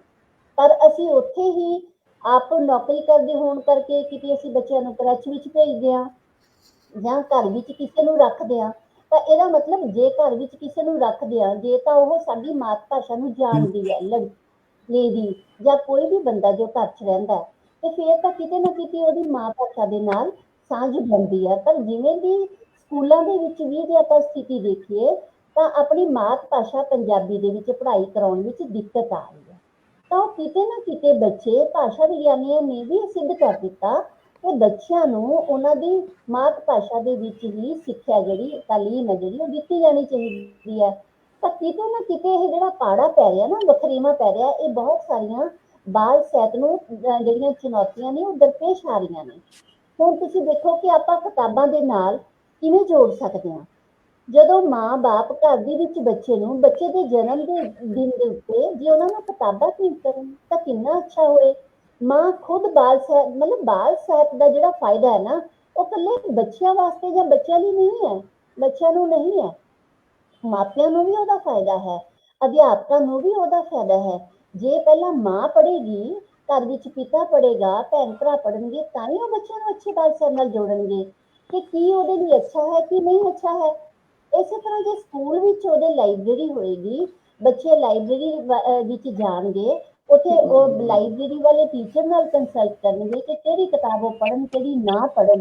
ਕਿਉਂਕਿ ਜਦੋਂ ਕਿਸ਼ੋਰ ਅਵਸਥਾ ਦੇ ਵਿੱਚ ਜਾਂਦੇ ਆ ਤਾਂ ਬੱਚਿਆਂ ਦੇ ਅੰਦਰ ਬਹੁਤ ਸਾਰੀਆਂ ਸਰੀਰਕ ਤਬਦੀਲੀਆਂ ਆਉਂਦੀਆਂ ਨੇ, ਬਹੁਤ ਸਾਰੀਆਂ ਮਾਨਸਿਕ ਤਬਦੀਲੀਆਂ ਆਉਂਦੀਆਂ ਨੇ। ਉਹਨੂੰ ਲੈ ਕੇ ਉਹ ਬਹੁਤ ਸਾਰੀ ਘਬਰਾਹਟ ਦੇ ਵਿੱਚ ਹੁੰਦੇ ਆ। ਤੇ ਪਹਿਲਾਂ ਮਾਂ-ਬਾਪ ਜੇ ਉਸ ਘਬਰਾਹਟ ਨੂੰ ਦੂਰ ਕਰਨ ਤੇ ਉਸ ਤੋਂ ਬਾਅਦ ਟੀਚਰ ਉਹਨਾਂ ਦੀਆਂ ਸਮੱਸਿਆਵਾਂ ਨੂੰ ਸੁਣਨ, ਸਾਹਿਤ ਵਿੱਚ ਉਹਨਾਂ ਦਾ ਜਿਹੜੀਆਂ ਸਮੱਸਿਆਵਾਂ ਨੇ, ਉਹਨਾਂ ਨੂੰ ਚੁਣੌਤੀਆਂ ਨੇ, ਉਹਨਾਂ ਦੀ ਸਾਹਿਤ ਗੱਲ ਕਰੇ, ਉਹਨਾਂ ਦੀ ਜ਼ੁਬਾਨ ਦੇ ਵਿੱਚ ਗੱਲ ਕਰੇ, ਤਾਂ ਜਿਹੜੇ ਬੱਚੇ ਨੇ ਉਹ ਸਾਹਿਤ ਦੇ ਰਾਹੀਂ ਕੱਲਾ ਉਹਨਾਂ ਦਾ ਬੌਧਿਕ ਵਿਕਾਸ ਨਹੀਂ ਹੋਏਗਾ, ਅੱਜ ਆਪਾਂ ਬੱਚਿਆਂ ਦੇ ਧੱਕੇ ਦੇ ਨਾਲ, ਜਿਵੇਂ ਪੁਰਾਣੀਆਂ ਕਹਾਣੀਆਂ ਦੇ ਵਿੱਚ ਅਖੀਰ ਤੇ ਸਿੱਖਿਆ ਹੁੰਦੀ ਸੀ ਨਾ ਕਿ ਆਹ ਤੱਤਸਾਰ ਕੱਢਤਾ, ਅੱਜ ਆਪਾਂ ਬੱਚੇ ਨੂੰ ਓਦਾਂ ਨਹੀਂ ਸਮਝਾ ਸਕਦੇ। ਬੱਚਾ ਮਾਂ-ਬਾਪ ਨੂੰ ਦੇਖ ਰਿਹਾ ਹੈ, ਮਾਂ-ਬਾਪ ਨੂੰ ਅਬਜ਼ਰਵ ਕਰ ਰਿਹਾ ਹੈ। ਜੇ ਮਾਂ-ਬਾਪ ਦੇ ਅੰਦਰ ਨੈਤਿਕ ਕਦਰਾਂ ਕੀਮਤਾਂ ਹੈਗੀਆਂ ਨੇ, ਜੇ ਮਾਂ-ਬਾਪ ਦੇ ਅੰਦਰ ਨੇਕ ਸੁਭਾਅ ਹੈਗਾ ਉਹਨਾਂ ਦਾ, ਜੇ ਉਹ ਦਿਆਲੂ ਹੈਗੇ ਨੇ, ਜੇ ਉਹਨਾਂ ਦੇ ਅੰਦਰ ਜਿੱਥੇ ਕਿਤੇ ਤਰਸ ਕਰਨ ਦੇ ਜਾਂ ਕਿਸੇ ਤੇ ਕੋਈ ਕਰਨਾ ਦਾ ਪਾਤਰ ਸਾਨੂੰ ਨਜ਼ਰ ਆਉਂਦਾ ਹੈ, ਜੇ ਮਾਂ-ਬਾਪ ਉਹਦੀ ਹੈਲਪ ਕਰਨਗੇ, ਮਦਦ ਕਰਨਗੇ, ਤਾਂ ਬੱਚੇ ਅੱਗੋਂ ਉਹੋ ਜਿਹੇ ਬਣਨਗੇ। ਯਾਨੀ ਕਿ ਘਰ ਪਰਿਵਾਰ ਦਾ ਬਹੁਤ ਅਸਰ ਕਬੂਲਦੇ ਹੈ। ਘਰ ਵਿੱਚ ਜੇ ਦਾਦੀ ਮਾਂ ਹੈ, ਨਾਨੀ ਮਾਂ ਹੈ ਜਾਂ ਦਾਦਾ ਹੈ, ਜੇ ਮਾਂ ਉਹਨਾਂ ਦਾ ਸਤਿਕਾਰ ਨਹੀਂ ਕਰਦੀ ਤੇ ਉਹ ਬੱਚਿਆਂ ਨੇ ਜੋ ਦੇਖਣਾ ਉਹ ਵੀ ਕਬੂਲ ਕਰਨਾ। ਤਾਂ ਮਾਂ ਪਹਿਲਾਂ ਸਾਖੀਆਂ ਦੇ ਰਾਹੀਂ, ਮਾਂ ਪਹਿਲਾਂ ਬਾਤਾਂ ਦੇ ਰਾਹੀਂ ਬੱਚਿਆਂ ਨੂੰ ਅੱਛੀ, ਜਿਹੜੀ ਆਪਾਂ ਕਹਿੰਦੇ ਕਿ ਬਾਲ ਸਾਹਿਬ ਦੇ ਨਾਲ ਜੋੜੇ, ਅੱਗੋਂ ਸਕੂਲ ਵਿੱਚ ਅਧਿਆਪਕ ਆਪੋ ਆਪਣਾ ਜਿਹੜਾ ਯਥਾਯੋਗ ਜੋ ਉਹਨਾਂ ਦਾ ਯੋਗਦਾਨ ਬਣਦਾ ਹੈ ਉਹ ਪਾਉਣ। ਯਾਨੀ ਕਿ ਨਿੱਜੀ ਤੌਰ ਤੇ ਸਾਨੂੰ ਆਪੋ ਆਪਣੇ ਪੱਧਰ ਤੇ ਜਿਵੇਂ ਕਹਿੰਦੇ ਨੇ ਕਿ ਕਿਸੇ ਅੱਗ ਬੁਝਾਉਣ ਵਾਲਿਆਂ ਵਿੱਚੋਂ ਤੇ ਅੱਗ ਲਾਉਣ ਵਾਲਿਆਂ ਵਿੱਚੋਂ, ਤੇ ਚਿੜੀ ਜੇ ਪੁੰਜ ਭਰ ਕੇ ਵੀ ਅੱਗ ਬੁਝਾਉਣ ਦੀ ਕੋਸ਼ਿਸ਼ ਕਰਦੀ ਹੈ ਨਾ, ਤਾਂ ਸਾਨੂੰ ਉਹੋ ਜਿਹੇ ਸਾਰਥਕ ਉਪਰਾਲੇ ਕਰਨ ਦੀ ਜ਼ਰੂਰਤ ਹੈ। ਇਸ ਤਰ੍ਹਾਂ ਨਹੀਂ ਹੋਣਾ ਚਾਹੀਦਾ ਕਿ ਆਪਾਂ ਸੰਸਥਾਵਾਂ ਤੇ, ਚਾਹੇ ਉਹ ਸਰਕਾਰੀ ਨੇ, ਚਾਹੇ ਉਹ ਨਿੱਜੀ ਨੇ, ਜਾਂ ਆਪਾਂ ਕਿਸੇ ਹੋਰ ਵਿਅਕਤੀ ਦੇ ਉੱਤੇ ਉਂਗਲ ਕਰੀਏ, ਸਰਕਾਰਾਂ ਦੇ ਉੱਤੇ ਉਂਗਲ ਕਰੀਏ। ਪਹਿਲੇ ਪੱਧਰ ਤੇ ਸਾਨੂੰ ਖੁਦ ਹਮਲਾ ਮਾਰਨਾ ਪਏਗਾ, ਖੁਦ ਬੱਚਿਆਂ ਨੂੰ ਹੋਰ ਨਹੀਂ ਤੇ ਜੇ ਬੱਚੇ ਨੂੰ ਪੜ੍ਹਨ ਲਈ ਜਾਣਾ ਹੈ, ਜੇ ਬੱਚਿਆਂ ਨੂੰ ਦੇਣ ਲਈ ਸਮਾਂ ਨਹੀਂ ਕੱਢਾਂਗੇ ਤਾਂ ਅਸੀਂ ਰੋਟੀ ਵੇਲੇ ਤਾਂ ਕੱਢ ਸਕਦੇ ਹਾਂ ਨਾ। ਅਸੀਂ ਰੋਟੀ ਵੇਲੇ ਤਾਂ ਰੋਟੀ ਖਾਣ, ਜਿੰਨੀ ਦੇਰ ਮਾਂ ਖਾਣਾ ਪਰੋਸ ਰਹੀ ਹੈ, ਅਸੀਂ ਆਸ਼ਕ ਸਾਹਿਬ ਨੇ ਹੁਣੇ ਉਹ ਬਾਲ ਖੇਡਾਂ ਦੀ ਗੱਲ ਕੀਤੀ। ਹੁਣ ਸਾਡੀਆਂ ਬਾਲ ਖੇਡਾਂ ਵੀ ਕੀ ਦੇਣੀਆਂ ਨੇ? ਜਦੋਂ ਅਸੀਂ ਬਾਲ ਸਾਹਿਤ ਦੀ ਗੱਲ ਕਰਦੇ ਹਾਂ ਨਾ, ਤਾਂ ਬਾਲ ਸਾਹਿਤ ਇੱਕ ਲੋਕ ਬਾਲ ਸਾਹਿਤ ਦੇ ਰੂਪ ਵਿੱਚ ਵੀ ਮਿਲਦਾ ਹੈ, ਤੇ ਜਿਹਦੇ ਵੱਲ ਇਸ਼ਾਰਾ ਕੀਤਾ ਆਸ਼ਕ ਸਾਹਿਬ ਨੇ ਕਿ ਖੇਡ ਗੀਤ ਨੇ ਸਾਡੇ। ਤਾਂ ਹੁਣ ਖੇਡ ਗੀਤ ਵੀ ਸਾਨੂੰ ਕੀ ਸਿਖਾ ਰਹੇ ਆ? ਸਾਡੇ ਪੁਰਸ਼ ਪ੍ਰਧਾਨ ਸਮਾਜ ਦੇ ਵਿੱਚ ਜਿੰਨੀਆਂ, ਮੈਂ ਕਹਿ ਦੇਵਾਂ ਕਿ ਪੀਚੋ ਦੀ ਖੇਡ ਦੀ ਆਪਾਂ ਗੱਲ ਕਰੀਏ, ਆਪਾਂ ਸ਼ੇਰ ਬੱਕਰੀ ਖੇਡ ਦੀ ਗੱਲ ਕਰੀਏ, ਕਿਸੇ ਵੀ ਖੇਡ ਦੀ ਗੱਲ ਕਰੋ, ਉਹਦੇ ਵਿੱਚ ਜਾਂ ਆਪਾਂ ਕਹਿ ਦਈਏ ਕਿ ਗੀਧਿਆਂ ਦੀ ਗੱਲ ਕਰੀਏ, ਉਹ ਜੋ ਲੜਕੀਆਂ ਗੁੱਡੀਆਂ ਪਟੋਲੇ ਦੀ ਗੱਲ ਕਰ ਲਈਏ, ਯਾਨੀ ਕਿ ਅਸੀਂ ਇਹਨਾਂ ਖੇਡਾਂ ਦੇ ਰਾਹੀਂ ਅਚੇਤ ਰੂਪ ਵਿੱਚ ਹੀ ਬੱਚੀਆਂ ਇਹ ਸਵੀਕਾਰ ਕਰ ਰਹੀਆਂ ਨੇ ਕਿ ਸਾਡੀ ਜ਼ਿੰਮੇਵਾਰੀ ਤਾਂ ਘਰ ਗ੍ਰਹਿਸਥ ਨਾਲ ਜੁੜੀਆਂ ਹੋਈਆਂ ਜ਼ਿੰਮੇਵਾਰੀਆਂ ਨੂੰ ਪੂਰਾ ਕਰਨਾ ਹੈ। ਜਦੋਂ ਕਿ ਇਹ ਨਹੀਂ ਹੋਣਾ ਚਾਹੀਦਾ। ਅਸੀਂ ਕੁੜੀਆਂ ਨੂੰ ਵੀ ਬਰਾਬਰ ਉਵੇਂ ਹੀ ਜਿਵੇਂ ਬੱਚਿਆਂ ਮੁੰਡਿਆਂ ਦਾ ਪਾਲਣ ਪੋਸ਼ਣ ਕਰਦੇ ਹਾਂ, ਸਾਡੇ ਪੰਜਾਬ 'ਚ ਅਜੇ ਵੀ ਦੇਖਣ 'ਚ ਆਉਂਦਾ ਹੈ ਪਿੰਡਾਂ ਦੇ ਵਿੱਚ। ਮੈਂ ਯੂਨੀਵਰਸਿਟੀਆਂ, ਕਾਲਜਾਂ, ਉਸ ਦਾਇਰਿਆਂ ਦੇ ਲੋਕਾਂ ਦੀ ਗੱਲ ਨਹੀਂ ਕਰ ਰਹੀ, ਜੋ ਵੱਡੇ ਪ੍ਰਤੀਸ਼ਤ ਜਨਤਾ ਹੈ ਉਹਦੀ ਗੱਲ ਕਰ ਰਹੀ ਹਾਂ, ਕਿ ਅਜੇ ਵੀ ਜੇ ਘਰ ਵਿੱਚ ਦੁੱਧ ਦਾ ਗਲਾਸ ਦੇਣਾ ਤਾਂ ਉਹ ਮੁੰਡੇ ਨੂੰ ਦੇਣਾ। ਮੈਂ ਇੰਨੇ ਇਹੋ ਜਿਹੇ ਪਰਿਵਾਰ ਦੇਖੇ ਨੇ ਜਿਹੜੇ ਰਾਤ ਨੂੰ ਦੁੱਧ ਪੀਂਦੇ ਨੇ, ਪਰ ਨੂੰਹ ਨੂੰ ਜਿਨ੍ਹਾਂ ਦੇ ਘਰਾਂ ਵਿੱਚ ਦੁੱਧ ਨਹੀਂ ਦਿੱਤਾ ਜਾਂਦਾ ਕਿ ਉਹਨੂੰ ਜ਼ਰੂਰਤ ਨਹੀਂ ਹੈ। ਕੁੜੀਆਂ ਨੂੰ ਅੱਛੇ ਸਕੂਲਾਂ 'ਚ ਨਹੀਂ ਪੜ੍ਹਾਇਆ ਜਾਂਦਾ, ਮੁੰਡਿਆਂ ਨੂੰ ਅੱਛੇ ਸਕੂਲਾਂ 'ਚ ਪੜ੍ਹਾਇਆ ਜਾਂਦਾ ਹੈ। ਤੇ ਆਪਾਂ ਕਿੱਥੋਂ ਤਵੱਕੋ ਰੱਖ ਲਾਂਗੇ ਕਿ ਸਾਡੇ ਸਾਹਿਤ ਵਿੱਚ ਉਹੀ ਆਉਣਾ ਨਾ ਜੋ ਸਮਾਜ ਦਾ ਯਥਾਰਥ ਹੈ। ਤੇ ਜੇ ਘਰ ਵਿੱਚ ਅਸੀਂ ਲਾਲਨ ਪਾਲਨ ਬੱਚਿਆਂ ਦਾ ਇਸ ਤਰ੍ਹਾਂ ਦਾ ਕਰਾਂਗੇ ਕਿ ਮੁੰਡੇ ਦੋਨੋਂ ਬਰਾਬਰ ਅੱਛੇ ਸਮਾਜ ਦੀ ਉਸਾਰੀ ਕਰਨੀ ਹੈ, ਦੋਨਾਂ ਨੇ ਇੱਕ ਦੂਜੇ ਦੇ ਪੂਰਕ ਬਣਨਾ, ਤਾਂ ਜੇ ਘਰ ਵਿੱਚ ਉਹੋ ਜਿਹੀਆਂ ਕਦਰਾਂ ਕੀਮਤਾਂ ਅਸੀਂ ਖੁਦ ਦੇਵਾਂਗੇ ਤਾਂ ਉਸ ਤਰ੍ਹਾਂ ਦੀ ਬਾਤ ਸਾਡੇ ਮੁੰਡੇ ਜੇ ਬਾਲ ਸਾਹਿਤ ਲਿਖਣਗੇ ਵੱਡੇ ਹੋ ਕੇ, ਸਾਡੀਆਂ ਕੁੜੀਆਂ ਜੇ ਬਾਲ ਸਾਹਿਤ ਲਿਖਣਗੀਆਂ, ਤਾਂ ਜ਼ਰੂਰ ਉਹਨਾਂ ਦੀ ਕਲਮ ਦੇ ਵਿੱਚ ਆਪਣੇ ਘਰ ਪਰਿਵਾਰ ਦਾ ਤਜਰਬਾ, ਅਨੁਭਵ, ਐਕਸਪੀਰੀਅੰਸ ਹੈ ਜਿਹੜਾ ਉਹ ਉਹਦਾ ਹਿੱਸਾ ਬਣੇਗਾ। ਤਾਂ ਸਾਨੂੰ ਇਹ ਬਹੁਤ ਸਾਰੀਆਂ ਚੁਣੌਤੀਆਂ ਨੇ ਕਿ ਅਸੀਂ ਕੀ ਦੇ ਰਹੇ ਹਾਂ ਸਮਾਜ ਨੂੰ। ਅੱਜ ਨਾਰੀ ਸਸ਼ਕਤੀਕਰਨ ਦੀ ਗੱਲ ਕਰਨ ਦੀ ਸਾਨੂੰ ਜ਼ਰੂਰਤ ਨਹੀਂ ਪੈਣੀ ਚਾਹੀਦੀ, ਕੱਲ ਨੂੰ ਪੁਰਸ਼ ਨੂੰ ਸਸ਼ਕਤ ਕਰਨ ਦੀਆਂ ਗੱਲਾਂ ਕਰਨ ਦੀ ਵੀ ਜ਼ਰੂਰਤ ਪੈ ਸਕਦੀ ਹੈ।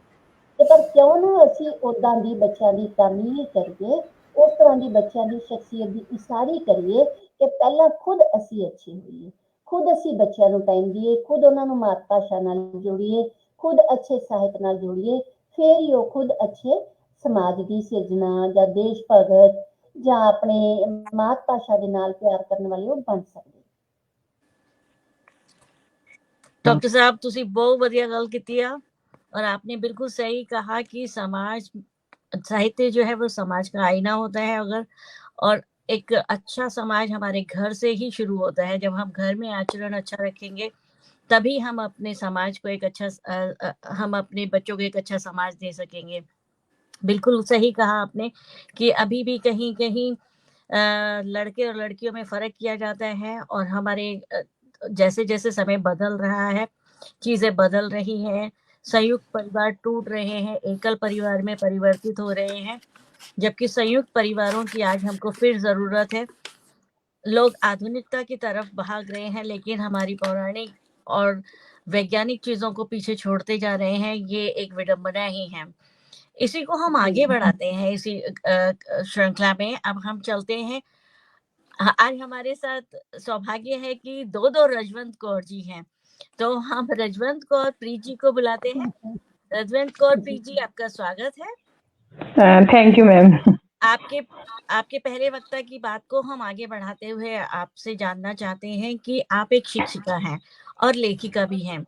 तो और आप बच्चों के साथ काम करती हैं, तो हम आपसे जानना चाहते हैं, लेखिका के रूप में जब आप बच्चों के लिए लिखती हैं या शिक्षिका के रूप में जब आप बच्चों के साथ काम करती हैं, तब आप किस बात पर विशेष ध्यान आकर्षण करती हैं? उनकी मनोवैज्ञानिक स्थिति पर, उनकी सामाजिक स्थिति पर या पारिवारिक स्थिति पर?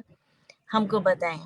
और ये भी बताएँ कि स्कूलों में पंजाबी बाल साहित्य को पढ़ने के लिए कैसे प्रेरित किया जा सके बच्चों के लिए? ਸਭ ਤੋਂ ਪਹਿਲਾਂ ਜੀ ਸਾਰੇ ਵਿਦਵਾਨ ਸ਼ਖਸੀਅਤਾਂ ਨੂੰ ਬਹੁਤ ਨਮਸਕਾਰ, ਸਤਿ ਸ਼੍ਰੀ ਅਕਾਲ, ਆਦਾਬ। ਤੇ ਮੈਮ ਜਿਵੇਂ ਤੁਸੀਂ ਕਿਹਾ ਕਿ ਸਭ ਤੋਂ ਪਹਿਲਾਂ ਤੁਹਾਡਾ ਸਵਾਲ ਹੈ ਕਿ ਬਾਲ ਸਾਹਿਤ ਦੇ ਵਿੱਚ ਕਿਵੇਂ, ਸਭ ਤੋਂ ਪਹਿਲਾਂ ਤਾਂ ਬਾਲ ਸਾਹਿਤ ਰਚਦੇ ਹੋਏ ਆਪਾਂ ਮਨੋਰੰਜਨ, ਕਿ ਬੱਚਿਆਂ ਦੀ ਦਿਲਚਸਪੀ ਵਧੇ। ਜੇਕਰ ਜਿਵੇਂ ਪਹਿਲਾਂ ਸਰ ਨੇ ਵੀ ਕਿਹਾ ਸੀ ਕਿ ਜੇ ਬੱਚਿਆਂ ਦਾ ਇੰਟਰਸਟ ਹੀ ਨਹੀਂ ਹੋਏਗਾ ਤੇ ਬਹੁਤ ਮੁਸ਼ਕਿਲ ਹੋ ਜਾਣਾ ਹੈ, ਬੱਚੇ ਉਹਨਾਂ ਨੂੰ ਪੜ੍ਹਨਗੇ ਹੀ ਨਹੀਂ। ਮੈਨੂੰ ਲੱਗਦਾ ਹੈ ਸਾਰੀ ਚਰਚਾ ਦੇ ਦੌਰਾਨ ਮੈਂ ਇਹੀ ਓਬਜ਼ਰਵ ਕੀਤਾ ਹੈ ਕਿ ਜੋ ਸਾਡਾ ਸਭ ਤੋਂ ਵੱਡੀ ਚੁਣੌਤੀ ਹੈ ਕਿ ਬੱਚਿਆਂ ਨੂੰ ਪੜ੍ਹਨ ਲਈ ਕਿਵੇਂ ਪ੍ਰੇਰਿਤ ਕੀਤਾ ਜਾਵੇ। ਬੱਚਿਆਂ ਦਾ ਜੋ ਰੁਝਾਨ ਹੈ ਉਹ ਪੜ੍ਹਨ ਵਾਸਤੇ ਮਤਲਬ ਨਹੀਂ ਰਿਹਾ, ਬਹੁਤ ਘੱਟ ਰਿਹਾ ਹੈ। ਐਜ਼ ਏ ਟੀਚਰ ਆਪਾਂ ਸਭ ਤੋਂ ਪਹਿਲਾਂ ਤਾਂ ਜੇ ਬੱਚਿਆਂ ਦਾ ਕਰਦੇ ਹਾਂ, ਰੀਡਿੰਗ ਸਕਿੱਲਸ ਤੇ ਫੋਕਸ ਕੀਤਾ ਜਾਂਦਾ ਹੈ ਕਿ ਬੱਚੇ ਪੜ੍ਹ ਸਕਣ ਪੰਜਾਬੀ, ਆਪਣੀ ਮਾਂ ਬੋਲੀ, ਆਪਣੀ ਭਾਸ਼ਾ ਦੇ ਨਾਲ ਜੁੜਨ। ਜਦੋਂ ਬੱਚਾ ਪੜ੍ਹਨਾ ਸਿੱਖੇਗਾ ਉਹ ਤਾਂ ਹੀ ਅੱਗੇ ਕਿਤਾਬਾਂ ਪੜ੍ਹੇਗਾ ਤੇ ਸਾਰੇ ਸਾਹਿਤਕਾਰ ਨੇ ਜਿਵੇਂ ਇੱਥੇ ਤੇ ਜਿੰਨਾ ਸਾਹਿਤ ਰਚਿਆ ਜਾਵੇਗਾ ਤਾਂ ਹੀ ਪੜ੍ਹਿਆ ਜਾਏਗਾ। ਸਭ ਤੋਂ ਪਹਿਲਾਂ ਮਨੋਰੰਜਨ ਹੋ ਗਿਆ, ਉਸ ਤੋਂ ਬਾਅਦ ਜ਼ਰੂਰੀ ਹੈ ਕਿ ਇਹ ਬਾਲ ਸਾਹਿਤ ਦੇ ਲਈ ਕਿ ਬੱਚਿਆਂ ਨੂੰ ਕੋਈ ਨਾ ਕੋਈ ਸਿੱਖਿਆ ਜ਼ਰੂਰ ਮਿਲੇ।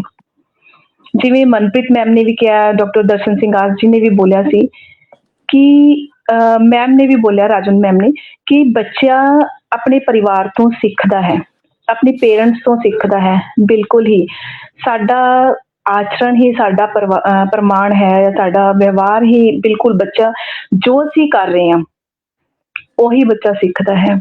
ਇਸ ਦਾ ਮਤਲਬ ਇਹ ਹੋਇਆ ਕਿ ਚੰਗੀ ਪੇਰੈਂਟਿੰਗ ਹੋਣਾ ਵੀ ਅੱਜ ਦੇ ਸਮੇਂ ਦੇ ਵਿੱਚ ਬਹੁਤ ਜ਼ਰੂਰੀ ਹੈ।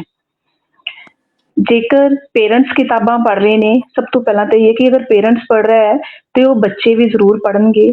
ਪੇਰੈਂਟਸ ਦੇ ਹੱਥ ਵਿੱਚ ਫੋਨ ਹੈ ਤੇ ਬੱਚੇ ਵੀ ਫੋਨ ਹੀ ਲੈਣਗੇ। ਪੇਰੈਂਟਸ ਦੇ ਹੱਥ ਵਿੱਚ ਕਿਤਾਬ ਹੈ ਤੇ ਬੱਚੇ ਦੇ ਹੱਥ ਵਿੱਚ ਵੀ ਕਿਤਾਬ ਹੋਏਗੀ।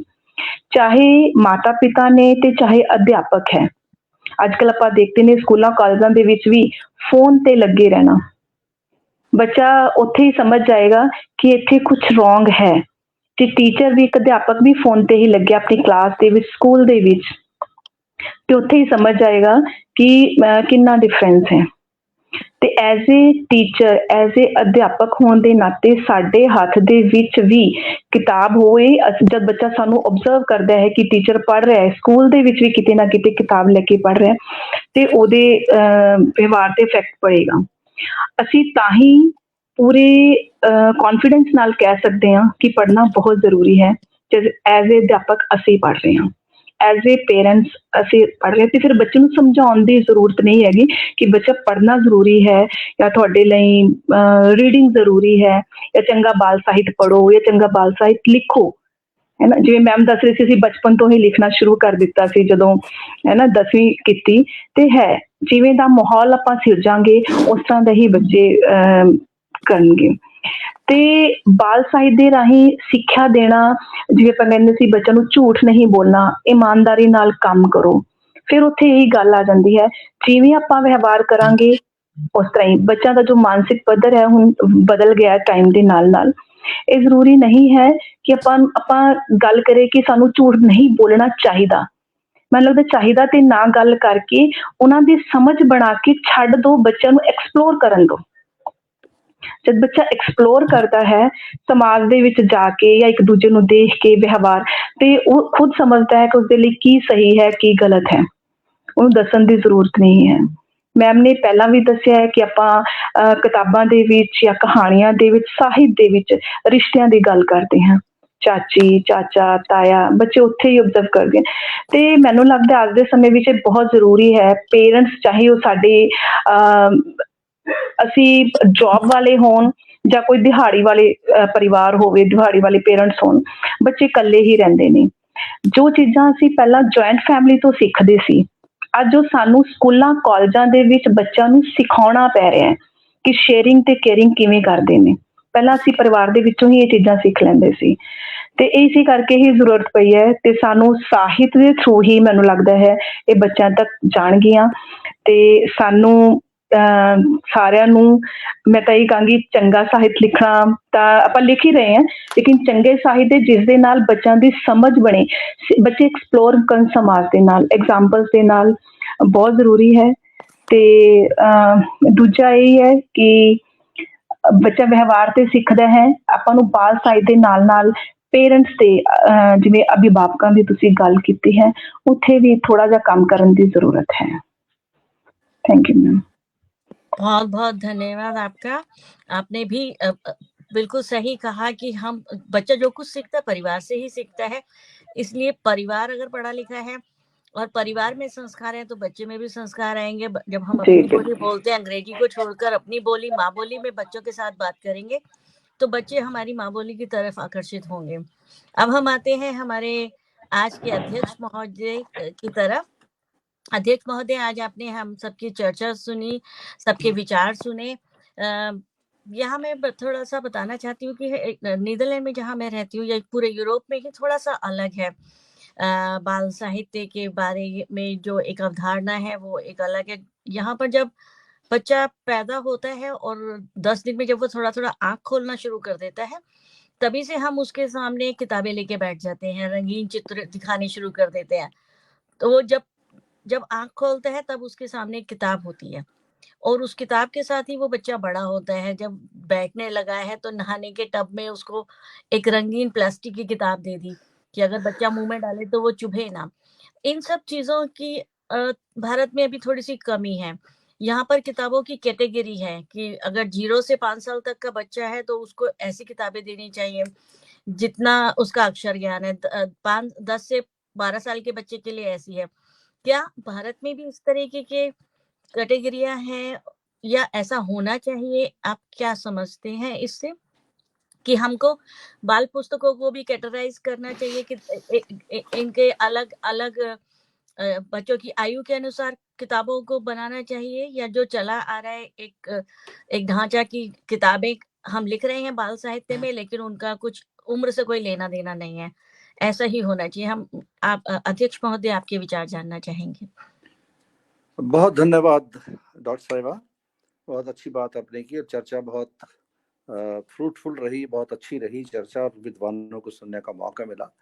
अब मेरा मानना ये है कि सभी विद्वानों ने और विदुषियों ने अपने अपने ढंग से बात को कहा, लेकिन जो हमारा मूल विषय है, हम जिस समस्या की तरफ जा रहे हैं वो कहीं कहीं अछूता रह गया।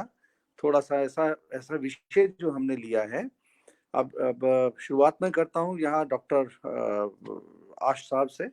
इनका एक बहुत बड़ा स्थान है, इन्होंने बहुत बड़ा बाल साहित्य में अगर आज हमारे पास कोई नाम सबसे पहले उभर कर आता है तो दर्शन सिंह आश जी का नाम आता है। ये मतलब एक राष्ट्रीय स्तर पर नहीं, अंतर्राष्ट्रीय स्तर पर इन्होंने जो ख्याति प्राप्त की है वो बाल साहित्यकार के रूप पर इन्होंने की है। खैर, इसके बाद इन्होंने भी अपनी तरफ से कुछ बातें कही। अब मुश्किल ये होती है, डॉक्टर मनप्रीत कौर जी ने भी जो बॉम्बे से हैं, मैंने इनका देखा बायोडाटा, बहुत गहरा बहुत गहन इन्होंने अध्ययन किया है अपने काम में, बहुत ज्यादा काम किया है। और रजवंत जी क्योंकि अध्यापन से जुड़ी है, उनका अपना अध्यापन तभी होगा अगर जब ये अच्छी तरह पढ़ेंगी, अच्छी तरह उनको स्टूडेंट्स को दे पाएंगी। और खुद साहित्य का अध्यापिका का एक साहित्यकार होना जैसे राजवंश जी हैं पटियाला से, वो अध्यापिका भी है, साथ ही एक साहित्यकार भी है, हाँ? तो अनीता जी तो खैर बहुत से उन्होंने बाल साहित्य रचा और बहुत सा प्रैक्टिकली करके दिखाया। इनकी अभी एक कॉमिक्स टाइप एक किताब इनकी आई अभी बच्चों के लिए। लेकिन मैं इन सबसे हटकर एक थोड़ी सी बात कहना चाहता हूँ, इनसे ऊपर इन्होंने अपने विषयों में बहुत से आपके दिए विषय के अनुसार बहुत सी जगह पर इन्होंने कई पॉइंट्स टच किए। जैसे जॉइंट फैमिली सिस्टम की बात की, पेरेंट्स के पढ़ने की बात की कि पेरेंट्स को पढ़ने की बात हो, है ना, कि वो कर सकें, रीडिंग उनको हैबिट डाल सकें, पेरेंट्स खुद पढ़ें तभी बच्चे पढ़ेंगे, है ना। और या फिर उसके बाद हम ये देखते हैं कि इनका जो जैसे रजवंत जी का, उनका मनोरंजन भी चाहिए और शिक्षाप्रद भी होनी चाहिए ऐसी चीजें, और घर से शुरू होकर जॉइंट फैमिली सिस्टम के टूटने या जुड़ने से लेकर बहुत बड़े विस्तार, बहुत बड़े फलक पर आपने बातें की। अब मैं आता हूँ इस बात पर कि जो व्यक्ति अध्ययन करते हैं, अब हमारे पंजाबी लेखकों में भी थोड़ा प्रॉब्लम है कि हम लोग लिखते हैं लेकिन पढ़ते नहीं है, पढ़ते बहुत कम है। मेरा ये निवेदन है कि हमें पंजाबी लेखकों को भी अध्ययन की तरफ ज्यादा ध्यान देने की जरूरत है। वो अपना अध्ययन ना छोड़े, वो देखें कि दूसरी भाषाओं में भी क्या लिखा जा रहा है, किस तरह का साहित्य रचा जा रहा है। जैसे आपने भी एक अच्छी बात कही कि विदेशों में जो पढ़ने की नीतियां हैं वो थोड़ी डिफरेंट है। बच्चों के सामने पहले दिन से किताबें रख दी जाती हैं, उनको नहाने के टब में प्लास्टिक की किताब दे दी जाती है उनको उस विषयों पर। दूसरी बात आपने छेड़ी थी कि इसमें उम्र के हिसाब से उनको 5 साल से 10 साल, 10 साल से 15 साल, जैसे nursery, KG, primary, middle, higher secondary, और इस लेवल पर अलग अलग किताबों का चुनाव हो। लेकिन बात यह है कि इस सब का फैसला करेगा कौन?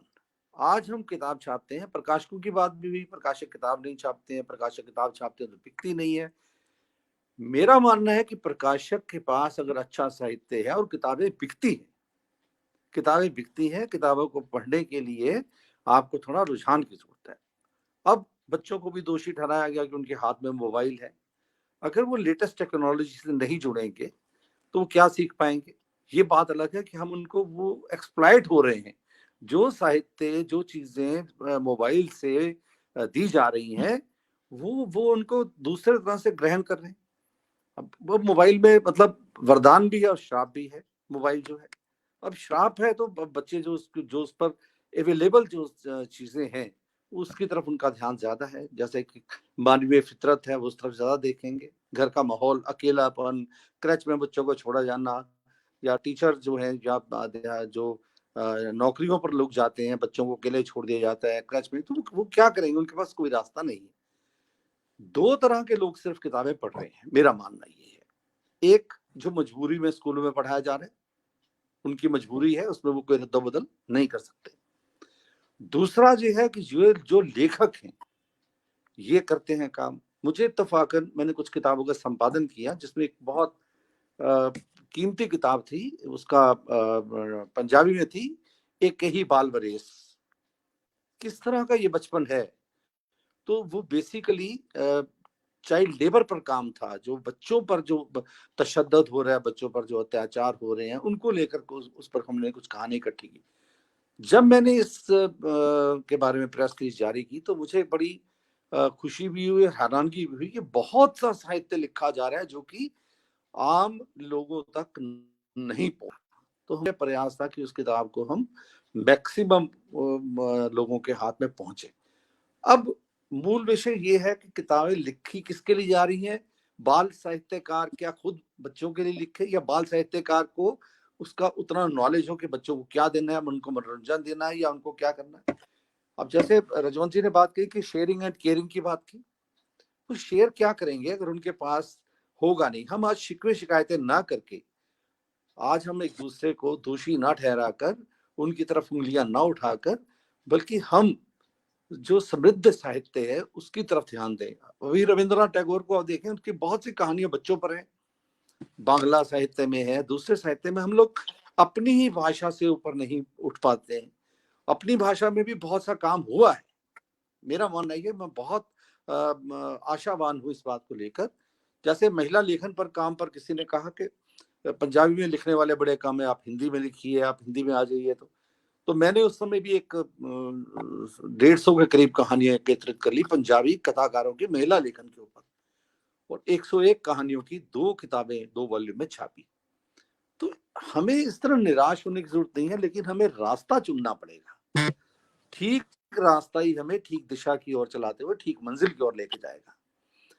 जो टीचर्स हैं, जो अध्यापिकाएं हैं, उनको एक बना बनाया सिलेबस दे दिया जाता है, और मेरा मानना है कि टीचर जो है वो एक अच्छी साइकियाट्रिस्ट भी है। वो माँ बाप के बाद जो उनकी जो सेकंड टीचर है बच्चे की, वो उनकी अध्यापिका है। हम में से अधिकांश लोग, डॉक्टर आज को याद होगा, आज हम जहां तक पहुंचे हैं उसके लिए अध्यापकों का बहुत बड़ा योगदान है। और राजवंत जी ने मैं कहा कि बचपन से ही वो उन्होंने लिखना शुरू कर दिया, बचपन से ही काम करना शुरू किया। डॉक्टर मनप्रीत जी का थोड़ा सा काम डिफरेंट है, इन्होंने पांडुलिपियों पर काम किया, इन्होंने काम बहुत अच्छा काम किया, बड़ा कठिन काम था जो उन्होंने किया।